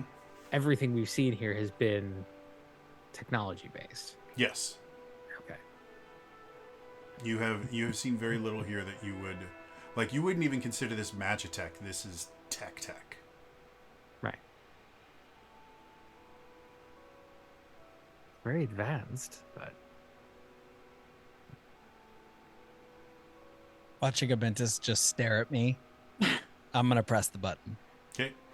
As you do, the first thing you notice is the propellers in the grates above them instantly turn on and start kind of blowing air into the room, and you guys kind of get covered in dust a little bit, and then you watch as lights on all of these different machines just start blinking to life, and then suddenly from the ceiling you start seeing these lights kind of tung tung tung tung, and it seems that you've effectively restored power to the entire facility.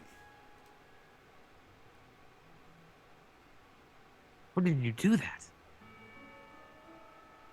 Button. Oh, the image. Touched the button. So wait a minute. I'm a fool for putting on the calming bracelet, but randomly pressing buttons. What could go wrong? I love the fact that he asked me a question and I didn't respond, so he just like stared at them and then just like pressed the button while staring. Like, It's one of those things. Is like, do I do it? Do I not do it? I'm doing it. Just watch me. It's going Yeah. Oh, whatever turned on is working now. Maybe So- we should go back to the other room I go and see. to the other room with but see the reaction.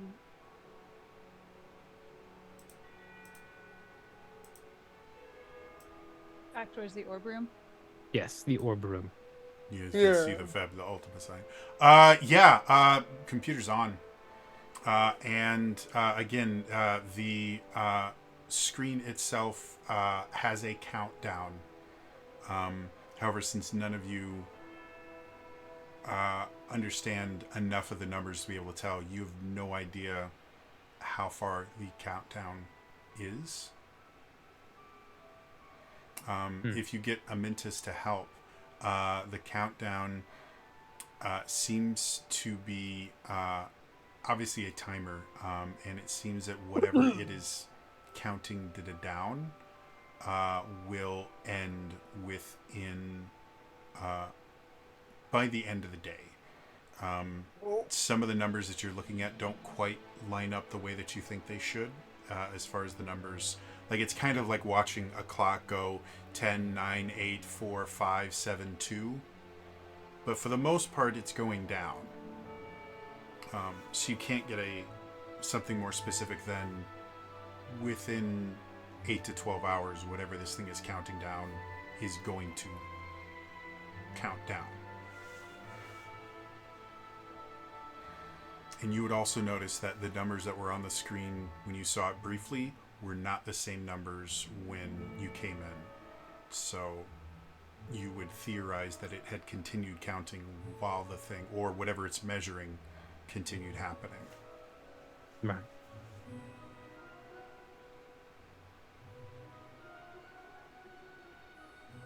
So what would y'all like to do?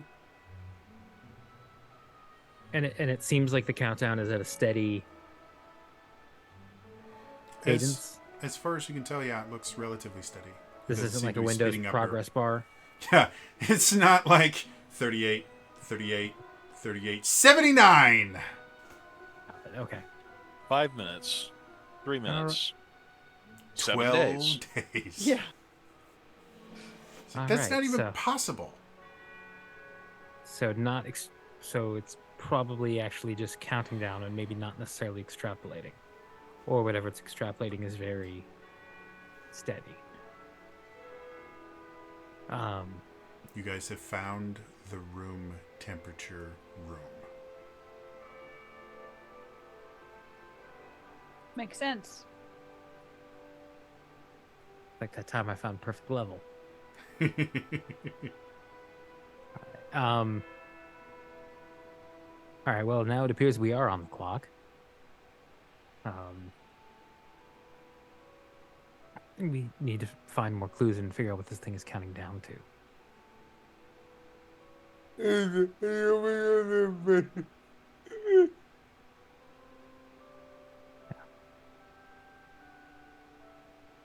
We go back, see what these rooms actually look like.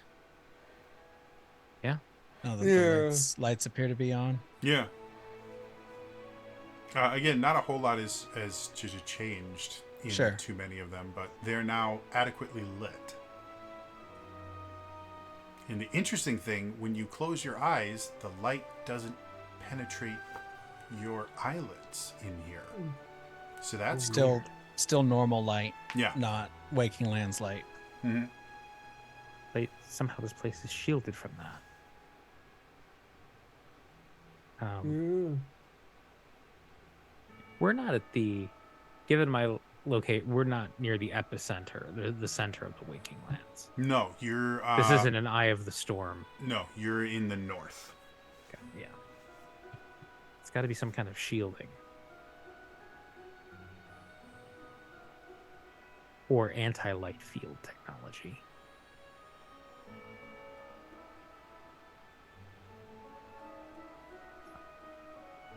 We should check out, I think, this room over here. Oops. Okay. So as you guys go back,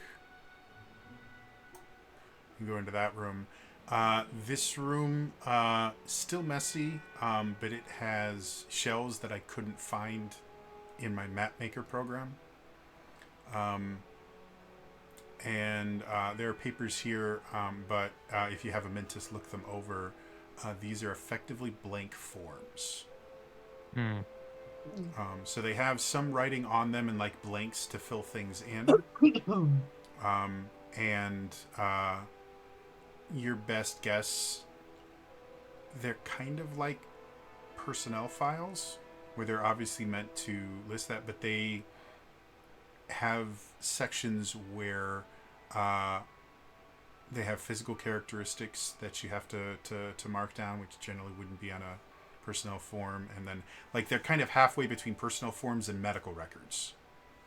But none of these are filled out. These just seem to be like blank extra copies.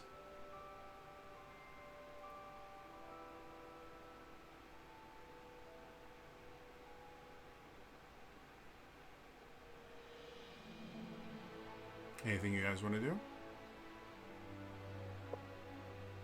Purple's gonna go. You said they're shelves. Yep. And there's various, like this feels like kind of a supply closet kind of situation. So, oh, I should probably move this so you guys can all see, yeah. Very much a supply closet kind of situation where there's various, you see, you would not recognize these, but Silas would recognize spare fuses. Not a whole lot of spare parts beyond fuses. And then various other things, like you find some sponges in there that seem to have never been used. And Silas will be grabbing some of those fuses. okay. Are the so wait? I have to ask this question. Are the sponges like rock hard, or are the sponges like when you touch them, do they just? The second.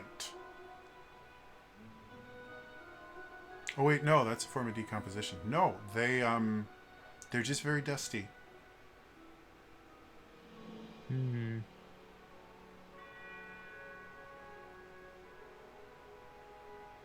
But they're not hard. They don't have a crust or anything on them. They seem like they've never been used.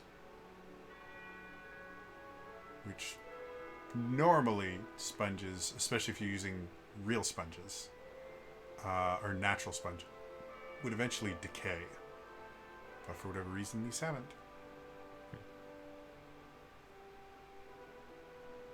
Well, What else you should guys we want to do? start heading east?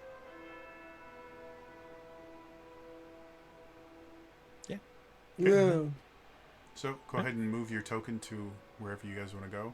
Again, when you go east, there's a door to the south and then a T hallway.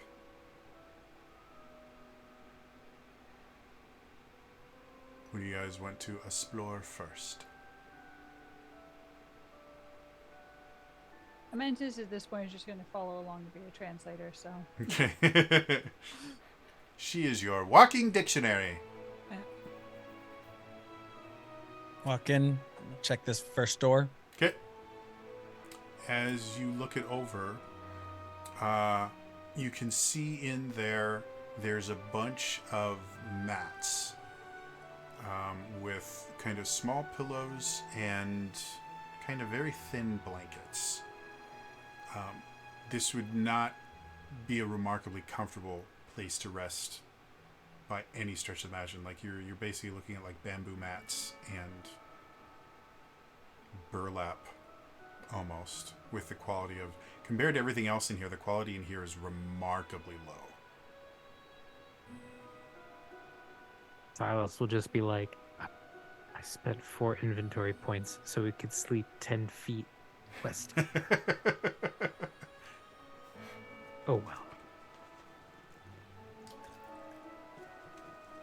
Does it look like So it's people? consumable tents, you know, you got to get the ones that, you know, you can use multiple times. Disposable tents.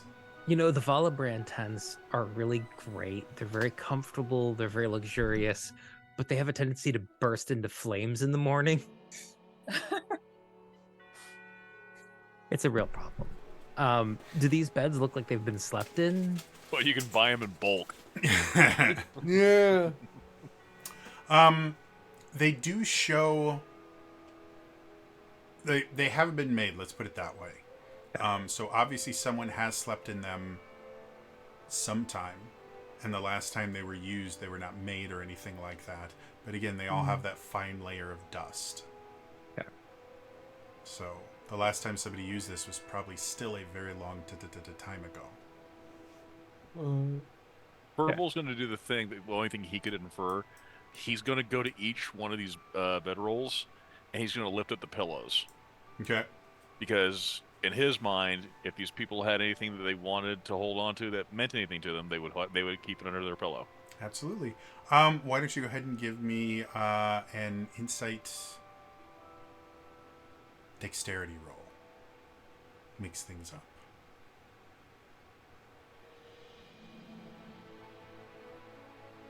Insight. Dexterity, right?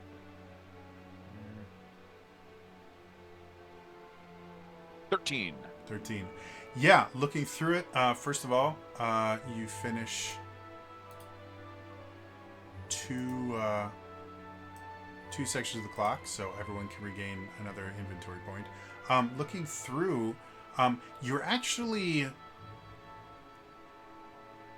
a little bit, I guess, worried by the things that you find, because you find not really useful items. Like, you don't find a multi-tool or money or anything like that, but you do find things that, for lack of a better term, look sentimental in value. Like, one of them is a locket. That's what Verbal was looking for. One of them is a locket with a picture that has faded to the point that you can't really tell what it used to be. Can't tell who was, like, what type of person, people. Yeah, it's just a kind of blank. You find one that has a kind of roughly carved wooden horse that was obviously carved by someone who was not a master. Very kind of juvenile looking. And various other things like that. And not every single bed has it, but you never find more than one item beneath a pillow.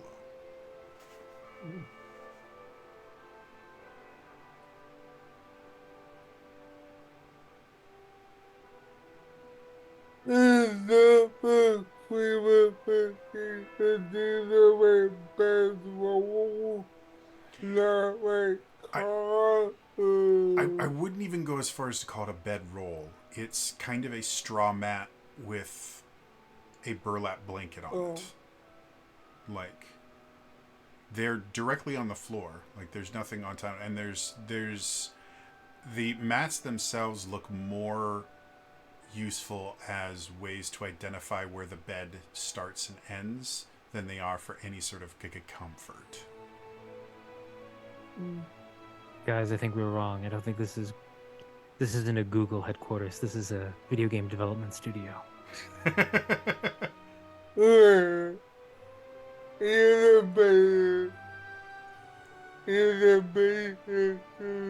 would be tripping over cans to say Kickstart on them. Touche.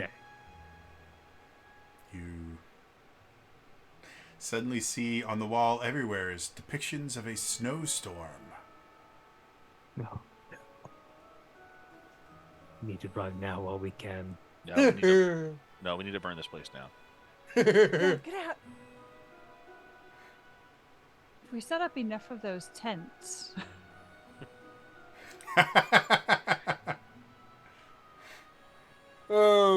Suddenly you start seeing large pictures where people just seem really surprised. Keep saying things like, wow.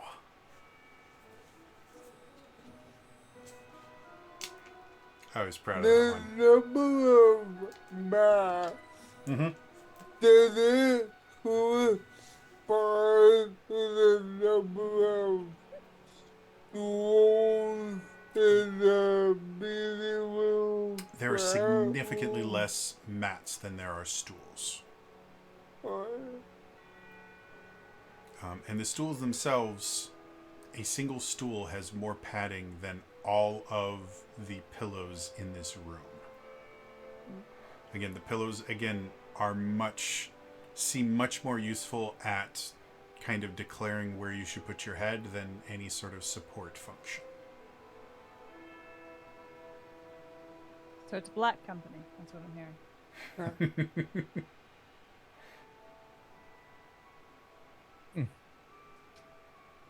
Who would you guys like to go next?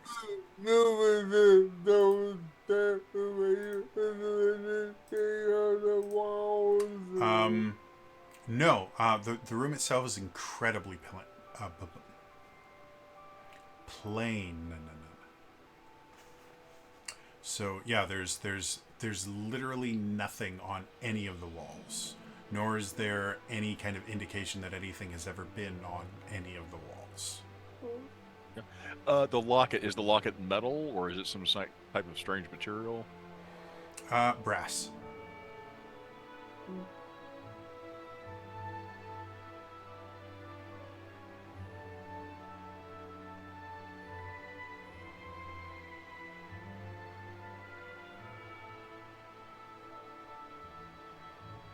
What do you guys want to do next? Continue on. Yeah. Okay. So when you get to the end of the hallway, again, it goes north and south. And to the north, there is a door on the west wall, and then to the south, there is a door on the west wall. And then further past the doors, you can see the hallway turns to the west. I'll move you so I can see. Rod is being significantly more hesitant with opening doors Okay. and kind of not being first. So what do you guys want to do? Mantis will open the door. Which one? South or north? South. Okay. So as you go into, or as you open this room, the first thing you notice is there's this kind of acrid smell in there. Not quite unpleasant, but you get kind of the slight taste of copper in the back of your throat. And there's a number of rust-colored stains on the floor.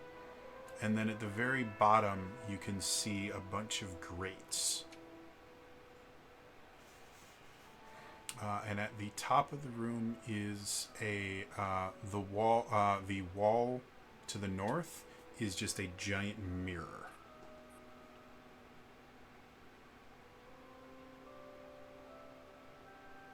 So now we know what happened to the employees who didn't make deadline. Well, I think we haven't counted that for the other ones. We'd like to point out, this Sorry, was that was never out of meant to character. be a commentary on capitalism. It just happened.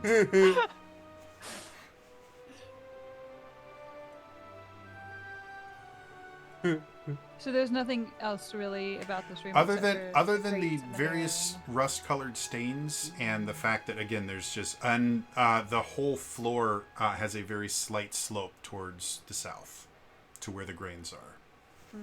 So, with very little kind of brain processing power, you could kind of figure out that any water or anything would naturally just flow towards the grates in this room. And then, I'll go into, is there any remains or anything, or is it just Nope. Like I said, there's not even like on the map they look like kind of pools, but those aren't really pools. They're just stains on the floor that are rust colored. So the stones themselves, or the kind of tile itself there, is stained. But the room itself is Would it immaculately be clean. possible for me to try and see it iron and see how old it stays out? With the fact that, as far as you can tell, nothing decays in here, there's really no way for you to be able to kind of make a guess because again, a puddle that has been there, you know, a puddle that's been there for a week would look the exact same as a puddle that had been there for a century. Things just don't seem to decay in here.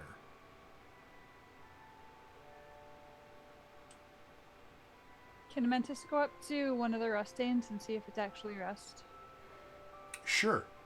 When you get close, go ahead and roll me insight and insight.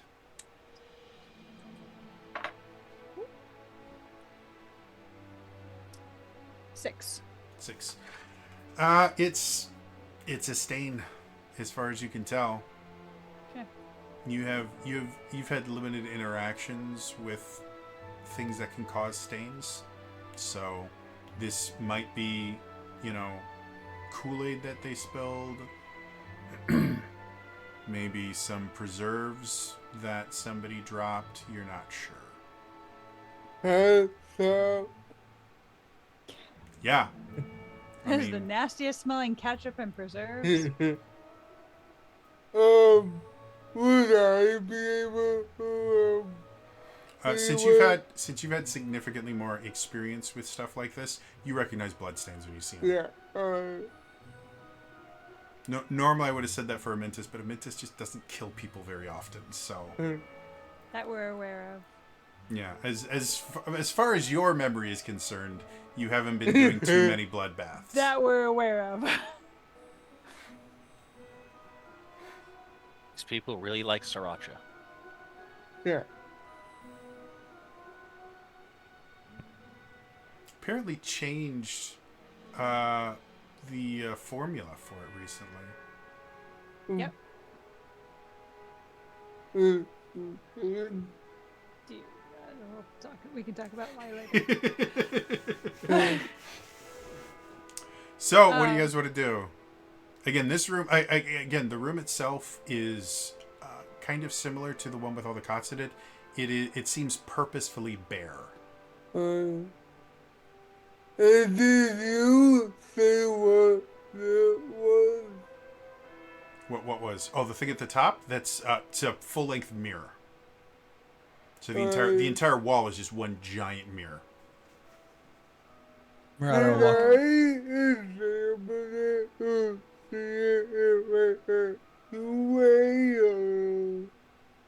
It's an observation.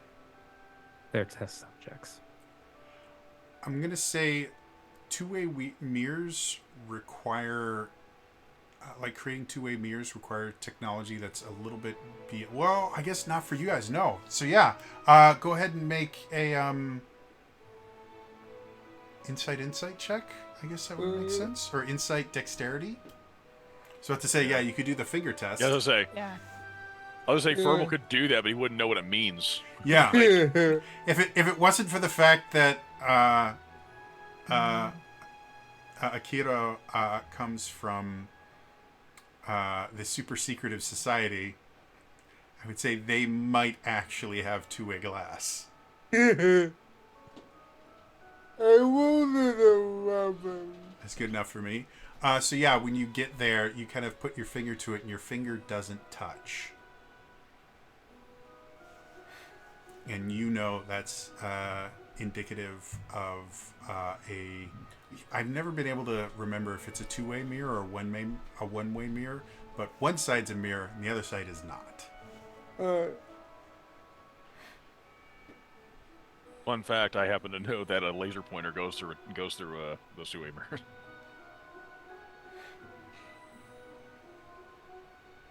So what would you guys like to do? The other room. Okay. Yeah. So moving up to the next room, you can see a bunch of chairs set up with desks that I didn't have images for, but kind of little side tables next to them, all looking through.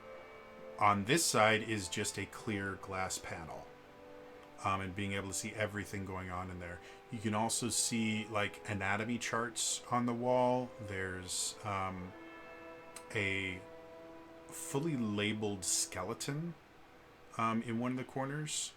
Like not so much a decoration as a tool kind of thing. And if anyone messes around with it at all, like all the pieces come off so you can kind of examine them. And then various other kind of bits of artwork and stuff that's meant to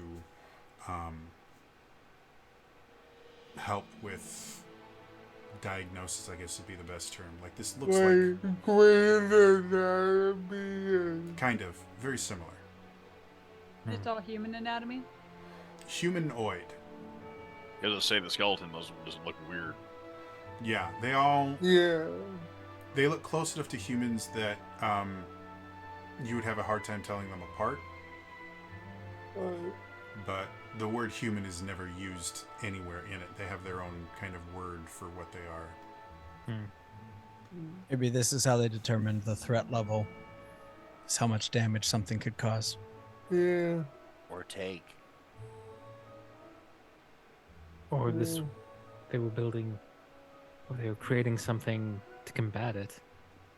Someone to combat it. Or multiple. Some kind of force. Some kind of fighting force. Murata's going to walk up to the back side of this mirror. Mm-hmm. Can he hit it with the hilt of the sword to see kind of if it just immediately shatters or if it has? As you do, it does nothing to it. And if Solid. you try, using a little bit more force, or maybe even taking your bronze sword out, it seems almost impervious to any of the blows that you make against it. Whatever this is, it seems reinforced in some way, shape, or form.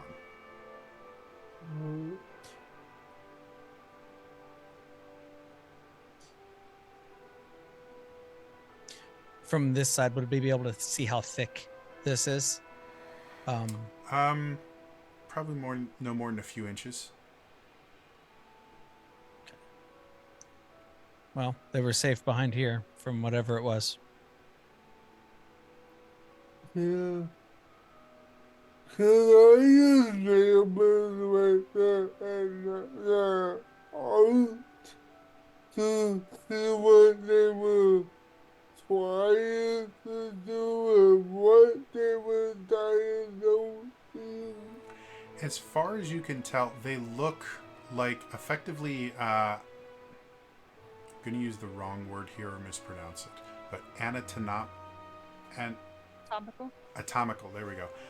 They were basically cheat sheets for various parts of the body. Like one of them has the nervous system on it. Another one has the muscles and all the names of them. Another one has the organs. Another one has the bones. Like they were effectively cheat sheets with everything labeled on them.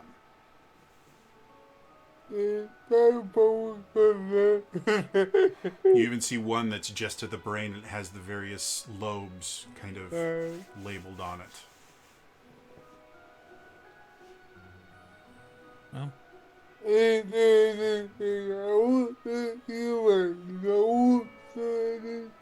Now you can see, the tables themselves don't have any drawers or anything in them, and there's no paperwork or anything lying around.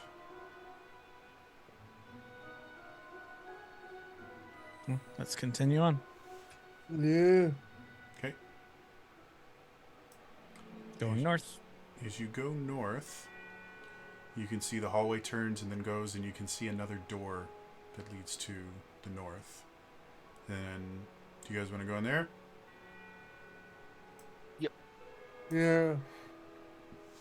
As you open it up, you see an entire room where the back wall is nothing but screens.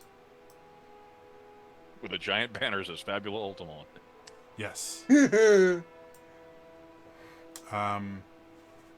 entire wall is nothing but screens, and they have various things appearing on all of them.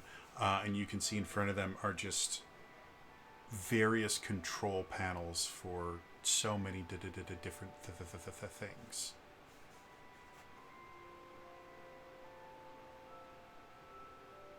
And these actually are labeled. You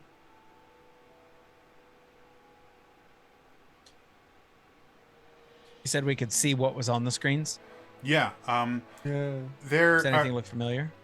there various things. Like some of them are showing. Some of them are obviously kind of like a CCTV kind of thing, and you can actually see yourselves walking through the various rooms. Even when there was no power, there seems to be kind of recordings of you guys kind of walking through. Near the center, you do see a particular button that's just kind of flashing on repeat. And next to it is effectively the word playback. Do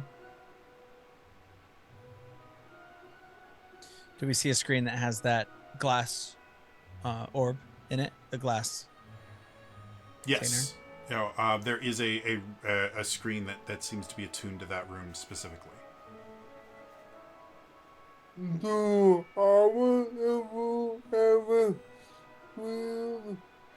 have All of them have at least one screen. A few of them have a couple. The other ones that don't is the kind of broom closet you guys found over here, and this room here with the sludge in it. The rest of them all have some sort of camera on them.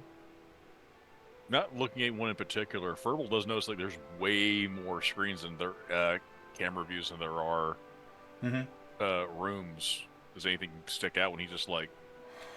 Some of them have text that seems fairly unintelligible to you, and if you have a Mentis translate it, it's code. You know, if you look at C#, it looks like gibberish. Blonde, unless you brunette, understand, redhead. Unless you understand C#. And then a few of them just have the same room, seemingly time shifted. So it'll have the same room at different times. So another one. Do any of us know outside of whatever the facility is? As far as you can tell, no. There's nothing that seems to be pointed outside the facility at all. Everything seems internal. Should we press the playback button and see if it plays back some type of an event? Some type of recording? Yes. So as you guys... Murata, would you like the honors? No, I'm fine. Okay. Click. So you guys push the button.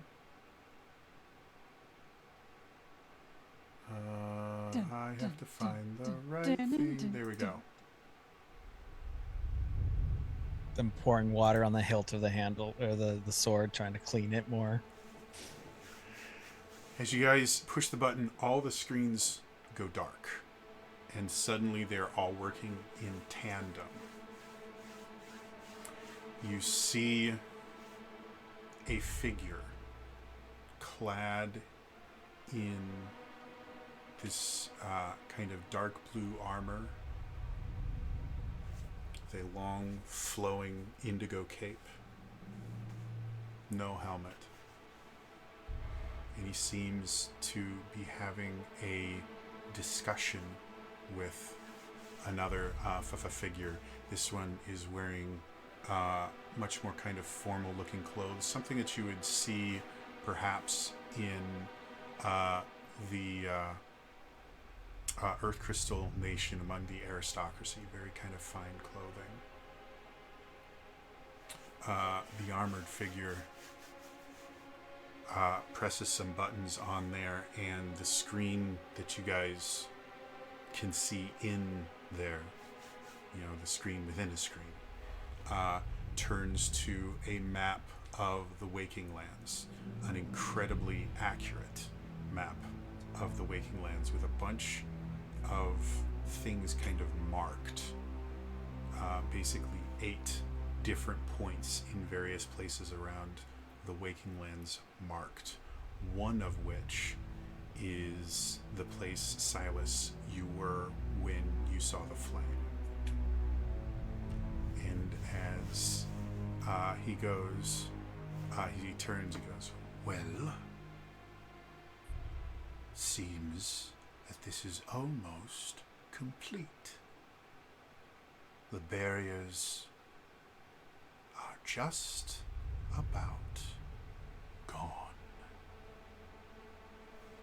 And the formally dressed figure goes, why, yes, it does seem that they have weakened. However, the final part of the barrier was not designed to be defeated in this way. The final 10%, let's say, is designed to be self-sustaining. If all power in every facility in the Waking Lands was completely destroyed, those final 10% would basically keep reapplying themselves and recharging themselves over and over until someone could come and fix it. Without some sort of catalyst, words are very hard. We will never be able to destroy the barriers and release the Arcanum. Don't worry about that. I have a rather ingenious plan. And you see him push a few more buttons, and part of the screen changes to an image, kind of technical readout on the dragon figure that you saw. That hasn't been used in centuries, nearly a millennium. It's probably not even functional anymore. I will make it functional.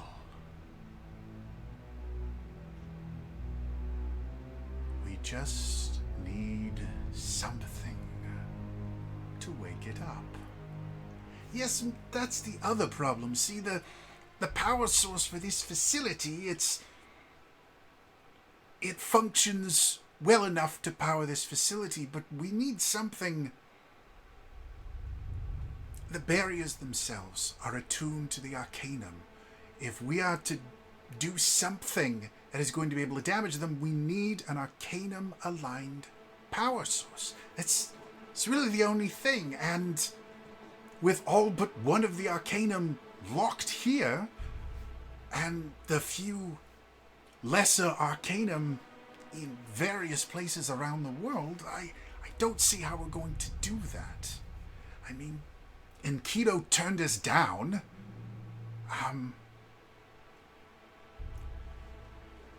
No, I've discovered an infinitely more pliable power source. The fool had no idea what he had discovered. He used it to power a toy. But lucky for us, he wasn't smart enough to contain the power. With a few choice nudges in the right direction, I'm confident I can get it here. All I need from you is to make sure that as soon as the Arcanum power source is near, that this, and he points towards the dragon, wakes up and uses it. And that's all we need. Once the higher Arcanum are released, the world is ours. Well, I mean, yes and no. They're extremely powerful beings. We're not going to simply be able to control them, just point them in the right direction. No, I understand that. But I have friends who make this much easier to deal with. Celicent has been chomping at the bit to do something other than just lounge around in his mansion. If I give him our higher arcanum to entertain, I'm certain 10 minutes dealing with him, the arcanum will be ready to destroy the entirety of the Earth Crystal Nation. Well, fine. I guess this will work, but what do we do when all this happens? Well, I know what I will be doing.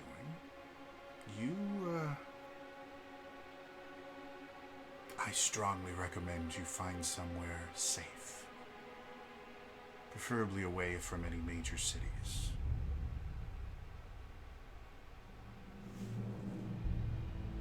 And then it turns off. Jerk. All of you can take a Fabula point for seeing your first villain.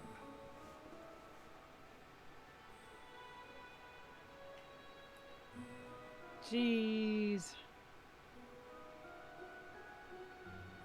Give my dad a load.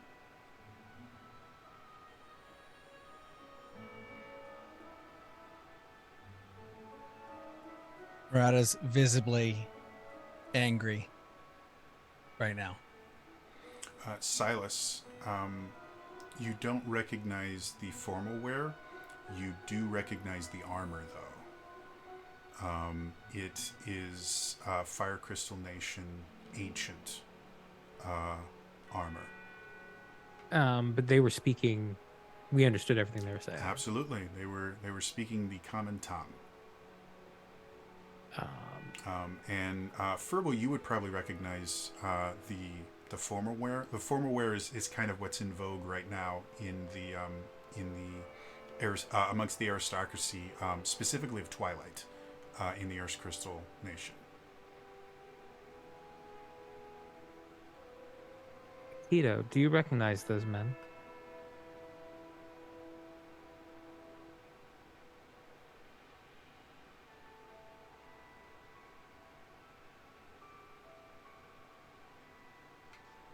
You said Aikido. Scott? Wasn't that the name they mentioned? That Aikido. Didn't they say that name? They didn't mention the name Aikido. The name that they mentioned was Celicent. Yeah, Celicent. Thank you. I remember Celicent. I thought there was somebody that was looking aside that Sound turned like him a- down. Yeah. It sounded like an N name. Enkidu. Enkidu. Yeah. I withdraw my accusations. Yeah. Yeah, the actual name they gave was Enkidu, and there was another one that I just blanked in the middle of it. Okay. But if you give me a couple seconds here, I'll tell you another name that they would have mentioned. It would be Benton, was the other name that they mentioned alongside Enkidu. Or an Enkidu, sorry. Okay, never mind. But those guys looked like they were in current dress. Yeah, like the one that was the more formally dressed one was most definitely in kind of current fashion. The one in the armor itself, the current Fire Crystal Nation armor is much more technological. This looked more kind of the classic War of Steam armor that they used to wear that had a lot of magical properties in it, but it was definitely Fire Crystal Nation. Talks about destroying the Earth Crystal Nation. when I recognize the name. You recognize one specifically. Yeah, but The other one you don't recognize. uh, But without going into too much detail, you do recognize Benton, obviously. yeah.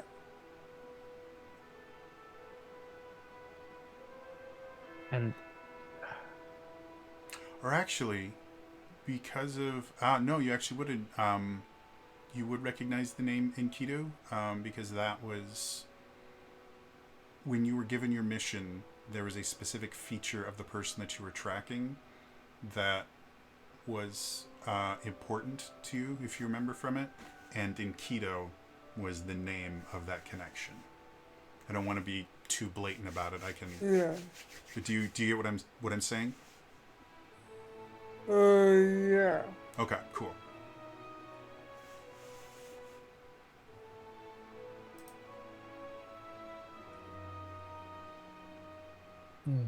Now I've gotten rid of the zoom because it was too hard to move everything. But that's what the room looks like, everybody, from the whole map. I think we did explore it in the right order.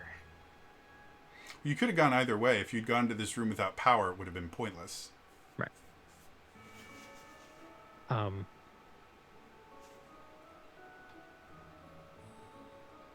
So now we know. So is the countdown for how long it'll take for the dragon to reach this barrier? Is it how much energy the barrier has left? There's just more questions. And what is the toy that he's talking about? I am. You're not a toy. You're a being. No. I'm the only one of my kind. You are unique. No. My creator was forced to design weapons for war.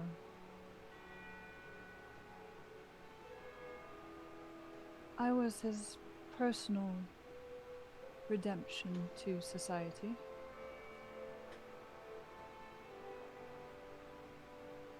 And I was incomplete.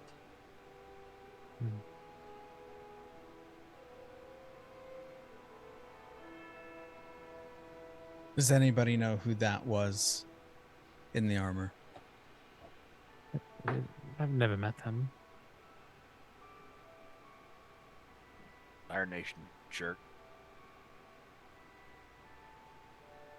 Did they look familiar at all to Amentus and their memory? And Oh, that's a good question.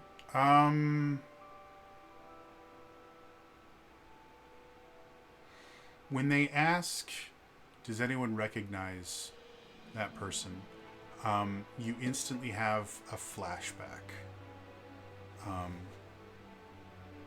In front of you is an area that obviously used to be lush and verdant, that has been reduced to ash and craters. You can see charred and mangled bodies kind of lying everywhere. And standing on top of a hill, kind of separated from it, is a figure wearing that armor, but the person inside of it is different. Instead of, like, the figure you guys just saw had this kind of like silvery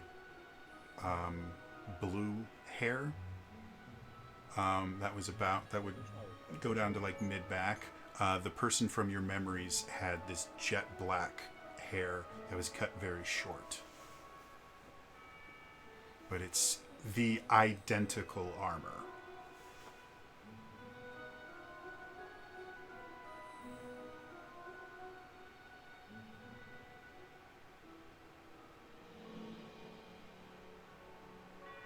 I don't recognize the man,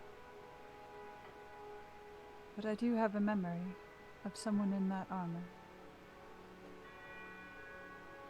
From where? Sorry, I'm being chased by a mosquito. That's Oh, why I no. keep jumping. Die, mosquito, die! Yeah, it was like on my face earlier. Do I have a sense of place? Do I know where it was? You've had this flashback once before. You, in the first few days that you can remember being conscious, and you asked your creator about it, and he never gave you a name on purpose. He basically said we don't talk about him, but you kept kind of insisting, and all you could get was that he was the reason that your creator had to make weapons, and that he did something so horrible that he's been erased from history.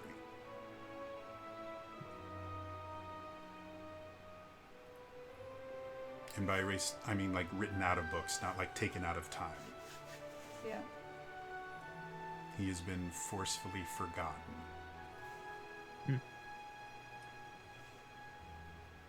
Did the place look familiar?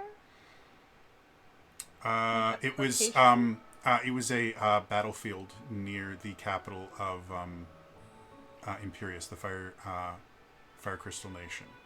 Okay. So it was the scene that you are remembering was basically the final battle of the War of Steam, and he never explained to you how you had that memory. Oh, fun.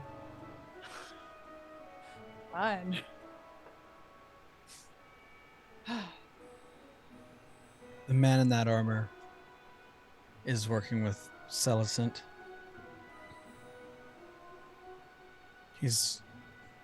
Sounds like he's looking for an arcanum here in the Waking Lands. Yeah. And they want to use you, Amentus, to wake it. I think we've already woken it. If the purpose was to wake the dragon. Well, I think the dragon is going to destroy the barrier. Yeah. And they needed you to wake the dragon. The dragon. But that means we still have a chance. If we can destroy the dragon, then we can stop this. Am I the power source? I think you can Or tame am the I the powers. initiative? Yeah. Feels like that. I will for me. I mean, the bite is feeling the same, but everything else. Can you see you alive?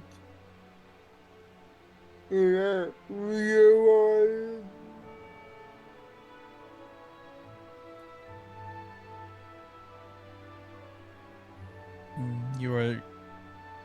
You were the tool created. Modified. Silas, you're good at dismantling. I'm yes, and building and things. Can you dismantle me? No, It would stop the situation. we don't know that that's true, and I'm not willing to do that. No. that My grandfather taught me a lot of things. One of them is we don't trade a life for a life. Would you dismantle Scrappy?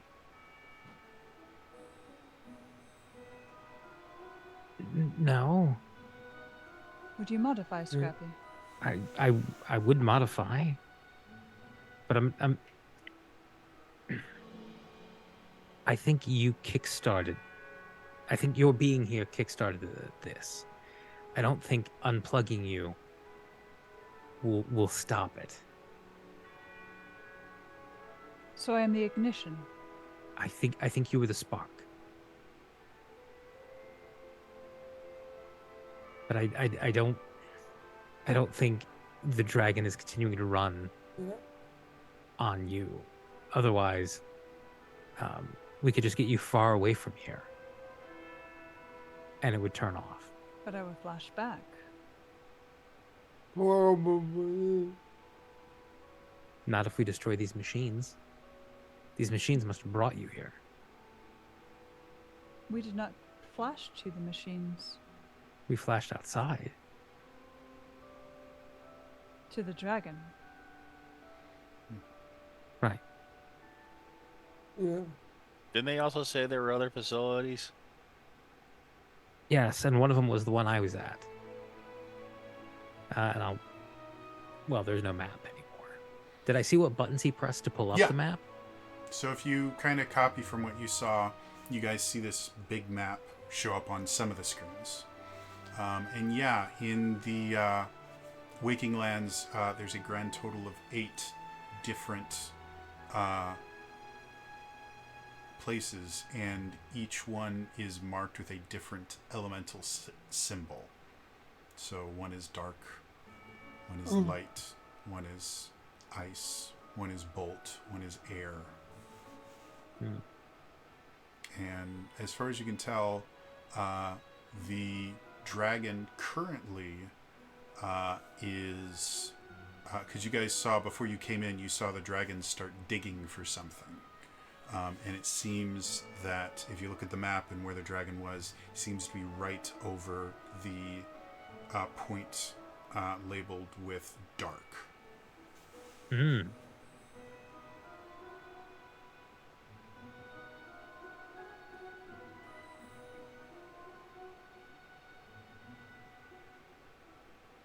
I think we need to go fight the dragon.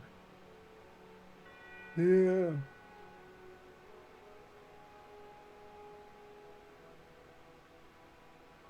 How hard can it be? It's not even at full power yet.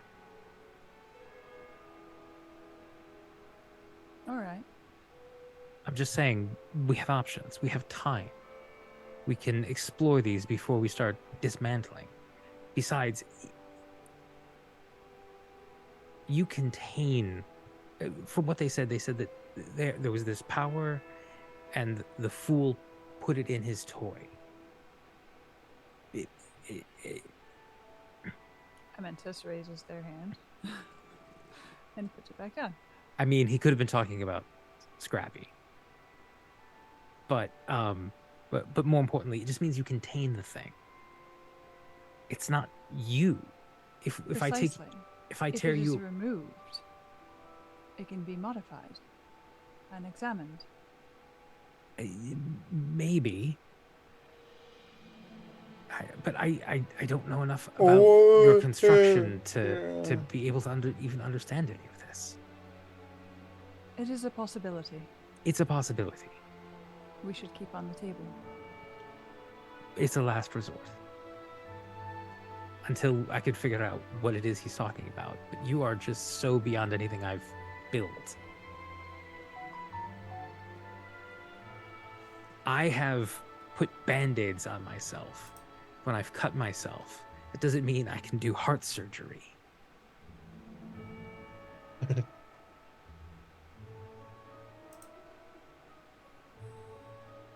It is an option. It's an option. But we need a better plan. To fight a dragon. It's an option. I'm open. Let's go talk to the spicy chilies. Maybe they have friends. All right. Does anyone else have any ideas? Anything to stop Celicent from gaining the power of an Arcanum. Yeah. What is you- Celicent?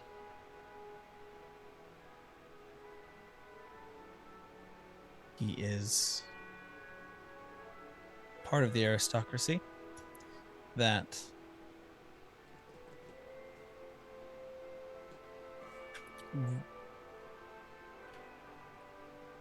ruined a lot.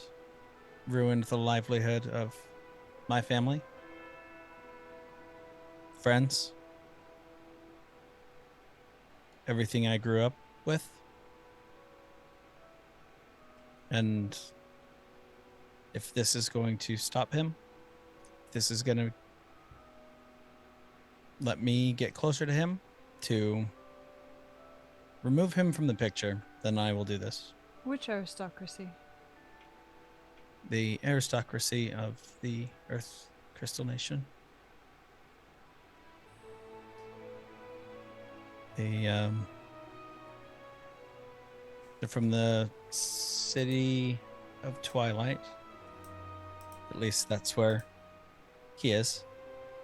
And That makes it a little easier. There's the map with names. There's Thank the you. map. The map. Yep. The map. The map. The map. The map. He has power to change a lot of what goes in and out of Twilight, of the workers that supply food, and the luxuries of the aristocracy. And if he gains the power of an arcanum, he will probably, sounds like he will probably attempt to grow his power to an unimaginable level.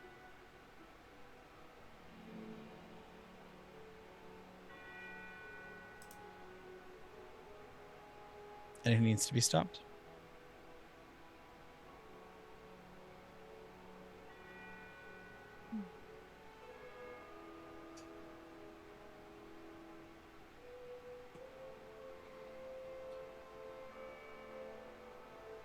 And yeah, it sounds like he was going to try to attempt to use Eumentis to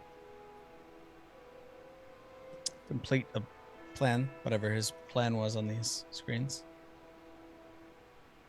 Not he, but whoever that was working for Celcint to get him that power. So it needs to be stopped.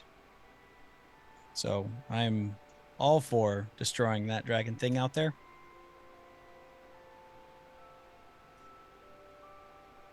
Anybody else with me? I am. Here's Scrappy go. You said it. Sounds like we have a plan. At least the first step. Verbal. Is it an adventure to fight a dragon? The adventure just get it to stop. Then to the adventure. To the adventure. And with that, the party prepares themselves to exit and possibly face a dragon. But unfortunately, that is where we're going to end it for today. As always, if you missed any of this, I do upload all of these to my YouTube channels, youtube.com/TrainerJody. I'm also doing a thing called Daily December, so I'm putting up videos every day for the month of December. So check it out. It's super cool. If you are watching on YouTube, on December 27th, we are going to have our final episode of this Fabula Ultima campaign. That is next Wednesday. Please tune in live. If you are watching, you can actually use your channel points to affect the players. You can give them Fabula points. You can give them recoveries and things like that. So you can actually be a part of the culmination of this little mini campaign. So please, please, please check it out. It's lots of fun, and these guys have been doing such great work thus far for this crazy, zany game that we've could come up with. Otherwise, again, is all for me today. I will see you guys next week for the finale. All right? Bye-bye.